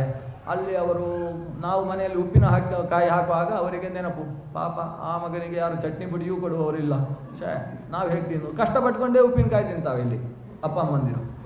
ಅದೇ ಆ ಮಗ ಕೆಟ್ಟವನಾಗಿದ್ದರೆ ಖುಷಿಯಿಂದ ಆ ಮಗನಿಗೆ ಹಾಗೇ ಆಗಬೇಕು, ಸಿಗಲಿಲ್ಲ ಉಪ್ಪಿನಕಾಯಿ, ಖುಷಿಯಿಂದ ತಿನ್ನಲಿಕ್ಕಾಗುತ್ತಲ್ವಾ. ಆದ್ದರಿಂದ ಕದಪತ್ಯಂ ವರಮ್ಮನ್ಯೇ ಸದಪತ್ಯಾದ ಶುಚಾಂಪದಾತ್. ಸಜ್ಜನ ಮಕ್ಕಳಿದ್ರು ಅಂತಾದರೆ ನಿರಂತರ ದುಃಖಿಗಳಾಗಿ ನಾವು ಅವರ ಬಗ್ಗೆ ಯೋಚಿಸಬೇಕಾಗುತ್ತೆ. ಅದಕ್ಕಿಂತ ಕೆಟ್ಟ ಮಕ್ಕಳು ಹುಟ್ಟಿದರೆ ವೈರಾಗ್ಯ ಬಂದು ಕೊನೆಗೆ ಹೋಗಿ ಕಾಡಿನಲ್ಲಿ ಸಾಧನೆ ಮಾಡಲಿಕ್ಕೂ ಆಗ್ತದೆ. ಇದು ಭಾಗವತ ಮಾಡುವ ತಮಾಷೆಗಳು ಕೆಲವು. ಇದಕ್ಕೆ ಹಾಗೆ ಅರ್ಥ ಇಟ್ಟುಕೊಳ್ಳುವುದಲ್ವ, ಕೆಟ್ಟ ಮಕ್ಕಳೇ ಒಳ್ಳೆಯದು ಅಂತ ಅರ್ಥ ಇಟ್ಟುಕೊಳ್ಳುವುದಲ್ಲ. ಅದೆಲ್ಲ ತಮಾಷೆ. ಟಾಲ್ಸ್ಟಾಯ್ ಹೇಳ್ತಿದ್ದ, ನೀವು ಏನೇ ಆಗಲಿ ಕಾಲಕ್ಕೆ ಸರಿಯಾಗಿ ಮದುವೆ ಆಗಬೇಕಪ್ಪ, 16, 18, 22 ಮದುವೆ ಆಗಬೇಕು ಅಂತ ತತ್ವಜ್ಞಾನಿ ಟಾಲ್ಸ್ಟಾಯ್ ಹೇಳ್ತಾ ಇದ್ದರು. ಯಾಕೆ ಅಂತ ಅವನ ಹತ್ರ ಪ್ರಶ್ನಿಸಿದರು. ಯಾಕಂದರೆ ಒಳ್ಳೆ ಹೆಂಡತಿ ಸಿಕ್ಕಿದರೆ ಒಳ್ಳೆ ಸಂಸಾರ ಮಾಡ್ತೀರಿ, ಕೆಟ್ಟ ಹೆಂಡತಿ ಸಿಕ್ಕಿದರೆ ಒಳ್ಳೆ ವೇದಾಂತಿ ಆಗ್ತೀರಿ ಅಂತ ಹೇಳ್ತಿದ್ದ. ಅದರಿಂದ ಕದಪತ್ಯಂ ವರಂ ಮನ್ಯೇ ಸದಪತ್ಯಾದು ಶುಚಾಂ ಪದಾತ್. ಹೀಗೆ ಅಂಗರಾಜ ವಿರಕ್ತನಾದ, ವೇನನೇ ಅನಭಿಷಿಕ್ತ ರಾಜನಾಗಿ ಶೋಭಿಸಿದ. ಆದರೆ ವೇನ ರಾಜನಾದದರ ಪರಿಣಾಮ ಏನು ಅಂತೇಳಿದರೆ ಡಕಾಯಿತರು ಪ್ರಪಂಚದಲ್ಲಿಲ್ಲ ಅಂತಾಗಿ ಹೋದರು. ಅವನ ಊರಲ್ಲಿ ಒಬ್ಬ ಕಳ್ಳ ಇಲ್ಲ, ಒಬ್ಬ ಡಕಾಯಿತ ಇಲ್ಲ. ಯಾಕಂದರೆ ಅಷ್ಟು ಕಟು ಇವ ಅಂತ. ಉಗ್ರ ದಂಡನಾದಂತಹ ಈತನಿಂದ ಲೋಕಕ್ಷೇಮ ಆಯಿತು. ಆದರೆ ಇನ್ನೊಂದು ಸಮಸ್ಯೆ ಉಂಟಾಯಿತು. ಇವ ಪ್ರಜೆಗಳನ್ನು ಸಭೆ ಸೇರಿಸಿದ. ಸಭೆ ಸೇರಿಸಿ ಹೇಳಿದ, ನಹೋತವ್ಯಂ ನ ಜಪ್ತವ್ಯಂ. ಯಾರೂ ಪೂಜೆ ಮಾಡುವ ಹಾಗಿಲ್ಲ, ಹೋಮ ಜಪ ಏನೂ ಇಲ್ಲ. ಏನಿದ್ರೂ ನಿಮ್ಮ ಸಂಪಾದನೆ ಹೋಮಕ್ಕೋಸ್ಕರ ಅಂತ ನೀವು 1 ಲಕ್ಷ ಇಡುವುದಾದರೆ ನಮ್ಮ ಖಜಾನೆಗೆ ತಂದು ಸೇರಿಸಬೇಕಷ್ಟೇ. ಅದಕ್ಕೆ ಬೇಕಾದಷ್ಟು ಪುಣ್ಯ ಕೊಡ್ತೇವೆ ನಾವು. ಯಜ್ಞ ಯಾಗ ಇದೆಲ್ಲ ನಮ್ಮ ದೇಶದಲ್ಲಿ ನಿಷಿದ್ಧ ಶುರು ಮಾಡಿ. ಅಷ್ಟೇ ಅಲ್ಲ, ಕಾಡಿನಲ್ಲಿದ್ದ ಋಷಿಗಳನ್ನೆಲ್ಲ ತರಿಸಿದ. ದಿವಸಕ್ಕೆ 100 ಋಷಿಗಳಾದರೂ ಊರಿಗೆ ಬರಬೇಕು. ಕಾಡೆಲ್ಲ ಖಾಲಿ ಇರಬೇಕು. ಅದು ಪ್ರಾಣಿಗಳು, ನಾವು ಬೇಟೆಯಾಡಲಿಕ್ಕೆ ಹೋಗಿ ಒಳ್ಳೆ ಉತ್ಪತ್ತಿ ಸಿಗಬೇಕು ಕಾಡಿನಲ್ಲಿ. ಇವರು ತಪಸ್ಸು ಮಾಡೋದ್ರಿಂದ ಕಾಡಿನಲ್ಲಿ ಎಷ್ಟೋ ಪ್ರದೇಶ ಹಾಳಾಗ್ತಾ ಇದೆ. ಅವರು ಕಾಡಲ್ಲಿರಬಾರ್ದು. ಮತ್ತು ಟೈಮ್ ವೇಸ್ಟ್ ಮಾಡ್ತಾರೆ ಕಾಡಲ್ಲಿದ್ದರೆ. ಊರಲ್ಲಿ ಬಂದು ಕೃಷಿಯಲ್ಲಿ ಅವರು ಕೆಲಸ ಮಾಡಬೇಕು. ಶಕ್ತಿ ಇಲ್ಲದೇ ಇದ್ದವರು ಹಸು ಕರುಗಳನ್ನು ನೋಡಿಕೊಳ್ಳುವ ಕೆಲಸ ಆದರೂ ಮಾಡಬೇಕು. ಕಾಡಿನಲ್ಲಿ ನಮ್ಮ ಜನಶಕ್ತಿ ಹಾಳಾಗಬಾರ್ದು. ಇಂಥದ್ದೆಲ್ಲ ಆದೇಶ ಕೊಟ್ಟ. ಋಷಿಮುನಿಗಳೆಲ್ಲ ಸಂಘ ಕಟ್ಟಿಕೊಂಡು ಬಂದು ಉಪದೇಶ ಮಾಡಿದರು. ಋಷಿಮುನಿಗಳು ಸಭೆಯಲ್ಲಿ ಇವನಿಗೆ ಉಪದೇಶ ಮಾಡಿದರೆ ಇವ ಅವರ ಬಾಯಿ ಕಟ್ಟಿಸಿ ತಾನೇ ಉಪದೇಶ ಶುರು ಮಾಡಿದ. ನೀವೆಲ್ಲ ವೇಶ್ಯೆಯರು ಇದ್ದ ಹಾಗೆ ಅಂತ ಶುರು ಮಾಡಿದ. ಜಾರ ಏನು, ಯಾಕೆ ವೇಶ್ಯೆಯರು ಇದ್ದ ಹಾಗೆ? ಯಾಕಂದರೆ ಈ ರಾಜ, ಪ್ರತ್ಯಕ್ಷ ರಾಜ ನಾನಿರುವಾಗ ಕಣ್ಣಿಗೆ ಕಾಣದೇ ಇದ್ದ ಯಾವುದೋ ದೇವರು ಅಂತ ಹೇಳಿಕೊಂಡು ಪೂಜೆ ಮಾಡ್ತೀರಲ್ಲ, ಪ್ರತ್ಯಕ್ಷ ಗಂಡ ನಾನು ನಿಮಗೆಲ್ಲ ಅಂತ. ನಾನು ನಿಮ್ಮ ಪತಿ ಅವರ ಜೊತೆಗೆ ಧರ್ಮಶಾಸ್ತ್ರ ಹೇಳ್ತಾನೆ ಅವ. ನಾವು ನೃಪ ಅಂದರೆ ಹೇಗೆ? ನೃಪನ ಒಂದೊಂದು ಅಂಗಗಳಲ್ಲೂ ಕೂಡ ದೇವತೆಗಳಿದ್ದಾರೆ. ಸರ್ವ ವೇದಮಯೋ ವಿಪ್ರಹ ಸರ್ವ ದೇವಮಯೋ ನೃಪಃ. ಸಕಲ ದೇವತೆಗಳು ಕೂಡ ಈ ನೃಪನ ಶರೀರದಲ್ಲಿದ್ದಾರೆ. ಆದ್ದರಿಂದ ದೇವತೆಗೆ ಪೂಜೆ ಮಾಡಬೇಕು ಅಂದರೆ ನನಗೆ ಕಪ್ಪ ಕಾಣಿಕೆ ಸಲ್ಲಿಸಬೇಕು ಅಷ್ಟೇ.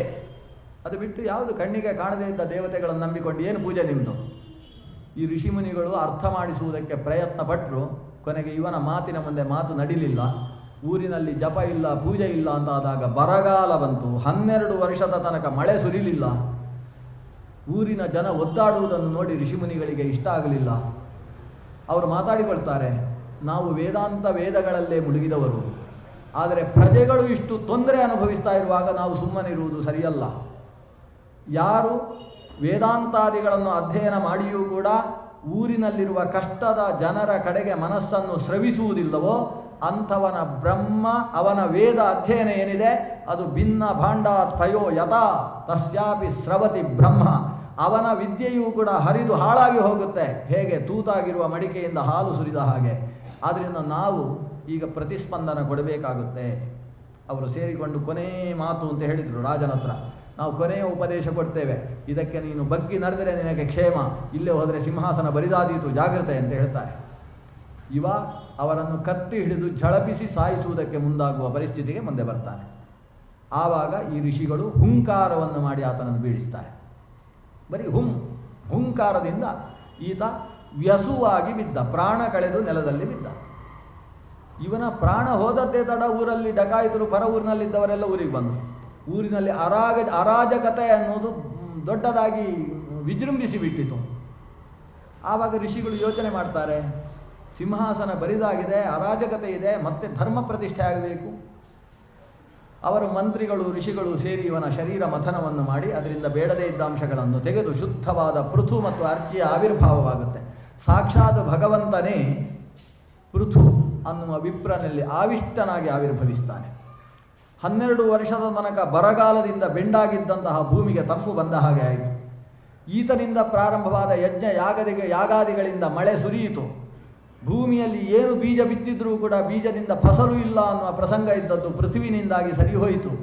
ಬೆಳೆಯುವುದಕ್ಕೆ ಜಾಗ ಇಲ್ಲ ಅನ್ನುವ ಪ್ರಸಂಗ ಇದ್ದಾಗ ತನ್ನ ಧನುಷ್ಕೋಟಿಯಿಂದ ಭೂಮಿಯನ್ನು ಸಮತಟ್ಟುಗೊಳಿಸಿದ. ಇದಿಷ್ಟು ಕಾಡು ಪ್ರದೇಶ, ಇದಿಷ್ಟು ನಾಡು ಪ್ರದೇಶ. ಕಾಡಿನಲ್ಲಿ ಹೀಗೆ ಇರಬೇಕು, ನಾಡು ಹೀಗೆ ಇರಬೇಕು. ನಾಡಿನಲ್ಲಿ ಇಲ್ಲಿ ಬೆಳೆ ಬೆಳಿಬೇಕು, ಇಲ್ಲಿ ವ್ಯಾಪಾರ ಆಗಬೇಕು, ಇದು ಪಟ್ಟಣ, ಇದು ಗ್ರಾಮ, ಇದು ಪುರ, ಇದು ವ್ರಜ. ಈ ವ್ಯವಸ್ಥೆಗಳನ್ನು ಮೊದಲು ಈ ಭೂಲೋಕದಲ್ಲಿ ತಂದವ ಪೃಥು. ಇವನ ಕಾರಣದಿಂದ ಭೂಮಿಗೆ ಪೃಥ್ವಿ ಅಂತ ಹೆಸರಾಗ್ತದೆ. ಹೀಗೆ ಪೃಥುವಿನ ಮೂಲಕ ಈ ಭೂಮಿ ಒಂದು ಹೊಸ ಕಂಗೊಳಿಸುವಿಕೆಯನ್ನು ಪಡೆಯಿತು. ಭಾಗವತ ಹೇಳ್ತದೆ, ಪೃಥು ರಾಜ ಆಗುವಲ್ಲಿಯ ತನಕ ಈ ಭೂಮಿಯಲ್ಲಿ ಪಟ್ಟಣ, ಗ್ರಾಮ, ಸಂತೆ, ವ್ಯವಹಾರ ಇರಲಿಲ್ಲ. ಅವರು ಏನು ಸಿಗ್ತದೋ ಅದು ತಿಂದುಕೊಂಡು ಬದುಕ್ತಾ ಇದ್ದರು. ನದಿ ತೀರದಲ್ಲಿ ವಾಸ ನಡೀತಿತ್ತು. ಮೊದಲು ಈ ಸಂತೆಯ ವ್ಯವಹಾರ, ಇವರು ಬೆಳೆದದ್ದನ್ನು ಅವರಿಗೆ ಕೊಟ್ಟು ಅವರು ಬೆಳೆದದ್ದನ್ನು ಇವರು ಪಡೆದು ಸಾಂಬಾರ ಮಾಡಿ ಊಟ ಮಾಡುವ ವ್ಯವಸ್ಥೆ ಶುರುವಾದದ್ದು ಪೃಥ್ವಿನಿಂದ. ಅಲ್ಲಿಯ ತನಕ ಸಾಂಬಾರು, ಸಾರು, ಹುಳಿ ಇರಲಿಲ್ಲ. ಏನಿದ್ರು ಒಗ್ಗರಣೆ ಇಲ್ಲದೆ ಇದ್ದ ಪಲ್ಯ ಅಷ್ಟೇ, ತರಕಾರಿ ಹಚ್ಚುವುದು, ತಿನ್ನುವುದು ಇಷ್ಟೇ. ಇದು ಬಿಟ್ಟು ಈ ರೀತಿ ಪರಿಷ್ಕರಿಸಿ ತಿನ್ನುವುದು, ರುಚಿ, ವ್ಯವಸ್ಥೆ ಇವೆಲ್ಲ ಸುರಾದದ್ದೇ ಪೃಥುರಾಜನಿಂದ. ಒಳ್ಳೆಯದಾಯಿತೋ ಕೆಟ್ಟದಾಯಿತೋ ಬೇರೆ ಪ್ರಶ್ನೆ, ಸುರಾದದ್ದು ಅಲ್ಲಿಂದ ಅಂತ ಹೇಳಿದ. ಅದು ಭಗವಂತ ಆವಿಷ್ಟನಾಗಿ ನಡೆಸಿರ್ತಕ್ಕಂಥದ್ದು, ಅದರಿಂದ ಕೆಟ್ಟದು ಅಂತ ನಾವು ಯೋಚಿಸುವ ಹಾಗಿಲ್ಲ. ಯಾಕಂದರೆ ಮನುಷ್ಯ ಸುಖಿಸುವುದು ತಪ್ಪಲ್ಲ. ಅನಿಷಿದ್ಧ ಸುಖತ್ಯಾಗಿ ಪಶುರೇವ ನ ಸಂಶಯ ಅಂತ ಒಂದು ಸುಭಾಷಿತ ಇದೆ. ಯಾವ ಸುಖದ ಬಗ್ಗೆ ನಿಷೇಧ ಇಲ್ಲವೋ ಅಂತಹ ಸುಖವನ್ನು ತ್ಯಜಿಸಿ ಬದುಕುವವನಿಗೂ ಪಶುವಿಗೂ ಏನು ವ್ಯತ್ಯಾಸ ಅಂತ ಹೇಳುವ ಒಂದು ಮಾತು ಇದೆ. ಅಂದರೆ ಗೃಹಸ್ಥನಾಗಿದ್ದ ಮೇಲೆ ತಾನು ರುಚಿಯಾದ ಆಹಾರವನ್ನು ಸ್ವೀಕರಿಸುವುದು ತಪ್ಪಲ್ಲ, ಆದರೆ ಸ್ವೀಕರಿಸುವಾಗ ದೇವರ ನೈವೇದ್ಯ ಮಾಡಿ ಸ್ವೀಕರಿಸಬೇಕು. ವೈಶ್ವದೇವದ ಮೂಲಕ ಯಾರಿಂದಾಗಿ ಆಹಾರ ಬಂದಿದೆಯೋ ಅವರಿಗೆಲ್ಲ ಆಹುತಿ ಕೊಟ್ಟು ಸ್ವೀಕರಿಸಬೇಕು. ಒಂದು ಆಹಾರ ನಮ್ಮ ಕೈಗೆ ಬರಬೇಕಾದರೆ ಹಿಂದೆ ಚಂದ್ರಶಕ್ತಿ ಕೆಲಸ ಮಾಡ್ತದೆ. ಚಂದ್ರನ ಬೆಳಕು ಇಲ್ಲದೆ ಹೋದರೆ ಬಿತ್ತಿದ ಬೀಜ ಫಸಲು ಬಂದ ಮೇಲೆ ಅದರಲ್ಲಿ ಮೊಳಕೆಯೊಡೆಯುವುದಕ್ಕೆ ಸಾಧ್ಯ ಇಲ್ಲ. ಅದು ನೆಲದಲ್ಲಿ ಮೊಳಕೆಯೊಡಿಬೇಕಾದರೆ ಸೂರ್ಯಶಕ್ತಿ ಬೇಕು, ಅದರಲ್ಲಿ ಫಸಲು ಪುಷ್ಪ ಬರಬೇಕು ಅಂತಾದರೆ ಚಂದ್ರಶಕ್ತಿ ಬೇಕು. ಪುಷ್ಣಾಮಿ ಚೌಷಧಿ ಸರ್ವ ಸೋಮೋ ಭೂತ್ವ ರಸಾತ್ಮಕ. ಸೋಮನಿಂದಾಗಿ ಔಷಧಿ ಬೆಳೆಯುತ್ತೆ, ಆದ್ದರಿಂದ ಚಂದ್ರನಿಗೊಂದು ಆಹುತಿ. ಸೋಮಾಯ ವನಸ್ಪತಯೇ ಸ್ವಾಹ. ಅಗ್ನಿ ಪ್ರಜಾಪತಿಯರಿಂದಾಗಿ ನಮ್ಮ ಧಾನ್ಯ ಮನೆಯಲ್ಲಿ ಬೆಳೆಯಿತು, ಅದು ಅನ್ನವಾಯಿತು. ಅಗ್ನಿ ಪ್ರಜಾಪತಿಗಳಿಗೆ ಆಹುತಿ ಕೊಡಬೇಕು. ಧನ್ವಂತರಿಯಿಂದಾಗಿ ಆ ಆಹಾರದಲ್ಲಿ ಶರೀರ ಪೋಷಕಾಂಶಗಳು ಸೇರಿದವು, ಧನ್ವಂತರಿಗೊಂದು ಆಹುತಿ ಕೊಡಬೇಕು. ಇವಿಷ್ಟು ಆಹುತಿಗಳಿಲ್ಲದೆ ನೀನು ಅನ್ನವನ್ನು ಸ್ವೀಕರಿಸಿದರೆ ತಪ್ಪು. ಸಸ್ತೇನಃ ದಂಡಮರ್ಹತಿ, ಅವ ಕಳ್ಳ ಆಗ್ತಾನೆ ಅಂತ ಮಾತು ಹೇಳಿತು. ಹಾಗಾಗಿ ಗೃಹಸ್ಥ ತಾನು ಪಚನಾದಿಗಳನ್ನು ನಡೆಸಿಕೊಂಡು ವೈಶ್ವದೇವಾದಿ ಪ್ರಕ್ರಿಯೆಯ ಮೂಲಕ ಅದನ್ನು ಶುದ್ಧಿಗೊಳಿಸಿ ತಾನು ಅದರಿಂದ ಸಿಗುವ ಆನಂದವನ್ನು ಅನುಭವಿಸುವುದಕ್ಕೆ ಅವಕಾಶ ಇದೆ. ಒಗ್ಗರಣೆ ಹಾಕುವುದಕ್ಕೆ ಅವಕಾಶ ಇದೆ. ಪಾಯಸಕ್ಕೂ ಒಗ್ಗರಣೆ ಹಾಕಬೇಕು, ಗೋಡಂಬಿ ದ್ರಾಕ್ಷಿಯಲ್ಲೇ ಹಾಕಬೇಕು, ಸಾಸಿವೆ ಹಾಕಬಾರ್ದು. ಆದ್ದರಿಂದ ಅದನ್ನು ರುಚೀಕರಿಸಿಕೊಳ್ಳುವುದು ಅನ್ನುವುದಕ್ಕೆ ಪಾಕಶಾಸ್ತ್ರ ಬಂದದ್ದೇ ಅದಕ್ಕೋಸ್ಕರ. ಆದರೆ ದೇವರಿಗೋಸ್ಕರ ಅಂತ ಮಾಡು, ಅದು ಗಂಡನಿಗೋಸ್ಕರ ಅಂತ ಮಾಡಬೇಡ. ಗಂಡನಿಗೋಸ್ಕರ ಅಂತ ಅಡಿಗೆ ಮಾಡಿದರೆ ಸಮಸ್ಯೆ ಏನಾಗ್ತದೆ, ನಮ್ಮ ಗಂಡನಿಗೆ ಶುಗರ್ ಆಗುವುದಿಲ್ಲ ಅಂತ ಪಾಯಸಕ್ಕೂ ಸಕ್ಕರೆ ಹಾಕುವುದಿಲ್ಲ. ಪಾಪ ಮಕ್ಕಳೇನು ಒದ್ದಾಡಬೇಕು. ಇಲ್ಲ ಅವರಿಗೆ ಖಾರ ಆಗುವುದಿಲ್ಲ ಅಂತ ಬರೀ ಖಾರ, ಇಲ್ಲ ಸಿಕ್ಕಾಪಟ್ಟೆ ಖಾರ ತಿನ್ನೋರು ಒಂದು ಜಾಸ್ತಿ ಖಾರ. ಅದು ನಿಜವಾದ ರುಚಿ ಆಗಬೇಕು, ದೇವರಿಗೆ ಅಂತ ಮಾಡಬೇಕು. ದೇವರಿಗೆ ಅಂತ ಅಡಿಗೆ ಮಾಡಿದಾಗ ಪಾಕಶಾಸ್ತ್ರದಲ್ಲಿ ಎಷ್ಟು ಹಾಕಬೇಕು ಅಂತ ಹೇಳಿದ್ದಾರೋ ಅಷ್ಟೇ ಹಾಕ್ತಾರೆ, ಅದು ಎಲ್ರಿಗೂ ರುಚಿ ಆಗುತ್ತೆ. ಆದ್ದರಿಂದ ಭಗವಂತನಿಗೆ ಅನ್ನುವ ದೃಷ್ಟಿಯಿಂದ ಎಲ್ಲಿ ಪಾಕ ನಡೆಯುತ್ತೆ ಅಂಥದ್ದನ್ನು ಸ್ವೀಕರಿಸಿದ ಪಕ್ಷದಲ್ಲಿ ಅದು ಆರೋಗ್ಯಪ್ರದ, ಅದು ಅನಿಷಿದ್ಧವಾದ ಸುಖ. ಅನಿಷಿದ್ಧ ಸುಖವನ್ನು ತ್ಯಾಗ ಮಾಡಬೇಕಾದ ಅವಶ್ಯಕತೆ ಇಲ್ಲ. ಈ ಪೃಥುವಿನಿಂದಾಗಿ ಲೋಕದಲ್ಲಿ ಸುಖ ಸೌಭಾಗ್ಯಗಳಿಗೆ ಬೇಕಾದಂತಹ ವ್ಯವಸ್ಥೆಗಳು ಉಂಟಾದವು. ಪೃಥುವಿನ ವಂಶ ಹಾಗೆ ಮುಂದುವರಿಯಿತು. ಅದೇ ವಂಶದಲ್ಲಿ ಬಂದವ ಪ್ರಾಚೀನ ಬರ್ಹಿ, ಅವನನ್ನು ಬರ್ಹಿಷ್ಮಾನ್ ಅಂತ ಕರೀತಾರೆ. ಬರ್ಹಿಷ್ಮಂತ ರಾಜ, ಅವನಿಗೆ ಪ್ರಾಚೀನ ಬರ್ಹಿ ಅಂತ ಹೆಸರಾದದ್ದು ಯಾಕೆ ಅಂದರೆ ಅವನಿಗೆ ಒಂದು ಯಾಗದ ಹುಚ್ಚು ಹಿಡಿದು ಬಿಟ್ಟಿತ್ತು. ಸಿಕ್ಕಿದಲ್ಲೆಲ್ಲ ಯಾಗ. ಕಾಶಿಗೆ ಹೋದ, ಕಾಶಿಯಲ್ಲಿ ಗಂಗೆ ನೋಡಿದ, ಇಲ್ಲೊಂದು ಯಾಗ ಆಗಬೇಕು, ಚಪ್ಪರ ಹಾಕಿದ್ದೆ, ಅಲ್ಲೊಂದು ಯಾಗ. ಬೆಂಗಳೂರಿಗೆ ಬಂದ, ಬೆಂಗಳೂರಲ್ಲಿ ಅರ್ಕಾವತಿ ನೋಡಿದ, ಯಾಗ ಆಗಬೇಕು, ಶುರು ಮಾಡಿ. ಈಗ ಬಂದರೆ ಸುತರಾಮ್ ಇಲ್ಲಿಂದ ಎಲ್ಲಿಯಾದರೂ ಬೇಗ ಓಡಿ ಹೋಗೋಣ ಅಂತ ಓಡಿ ಹೋಗ್ತಿದ್ದ. ಅಂತ ನೋಡಿದಲ್ಲೆಲ್ಲ ಒಂದು ಪ್ರಶಾಂತ ಇದೆ ಅಂದರೆ ಸಾಕು, ಅಲ್ಲಿ ಒಂದು ಯಾಗ. ಸಿಕ್ಕಿದಲ್ಲೆಲ್ಲ ಯಾಗ ಮಾಡಿ ಅವನು ಬರ್ಹಿಸ್ಸನ್ನು ಪ್ರಾಚೀನವಾಗಿ ಹರಡದೇ ಇದ್ದ ಜಾಗವೇ ಇಲ್ಲ, ಆದ್ದರಿಂದ ಅವನಿಗೆ ಪ್ರಾಚೀನ ಬರ್ಹಿ ಅಂತ ಹೆಸರಾಯಿತು. ಯಾಗ ಮಾಡುವುದು ಮಾತ್ರ ಅಲ್ಲ, ಯಾಗದ ಬಗ್ಗೆ ಅವನಿಗೆ ಒಂದು ಹೆಮ್ಮೆ ಶುರುವಾಯಿತು. ನಾರದರು ಒಂದು ದಿವಸ ಬಂದಿದ್ದರು. ನಾರದರ ಹತ್ರ ಕೇಳಿದ, ಹೇಗೆ ನನ್ನ ಯಾಗದ ಹೊಗೆ ದೇವಲೋಕಕ್ಕೂ ತಾಗಿದೆಯೋ ಅಂತ ಪ್ರಶ್ನಿಸಿದ. ನನ್ನ ಯಾಗದ ಬಗ್ಗೆ ದೇವತೆಗಳೆಲ್ಲ ಏನು ಮಾತಾಡಿಕೊಳ್ತಾರೆ, ಎಲ್ಲರೂ ಚೆನ್ನಾಗಿ ತೇಗು ಹಾಕ್ತಾ ಇರಬೇಕು, ಯಾಕಂದರೆ ಅಷ್ಟು ಯಾಗ ಮಾಡ್ತೇನೆ ನಾನು ಅಂತ ಹೀಗೆಲ್ಲ ಮಾತಾಡಿದ.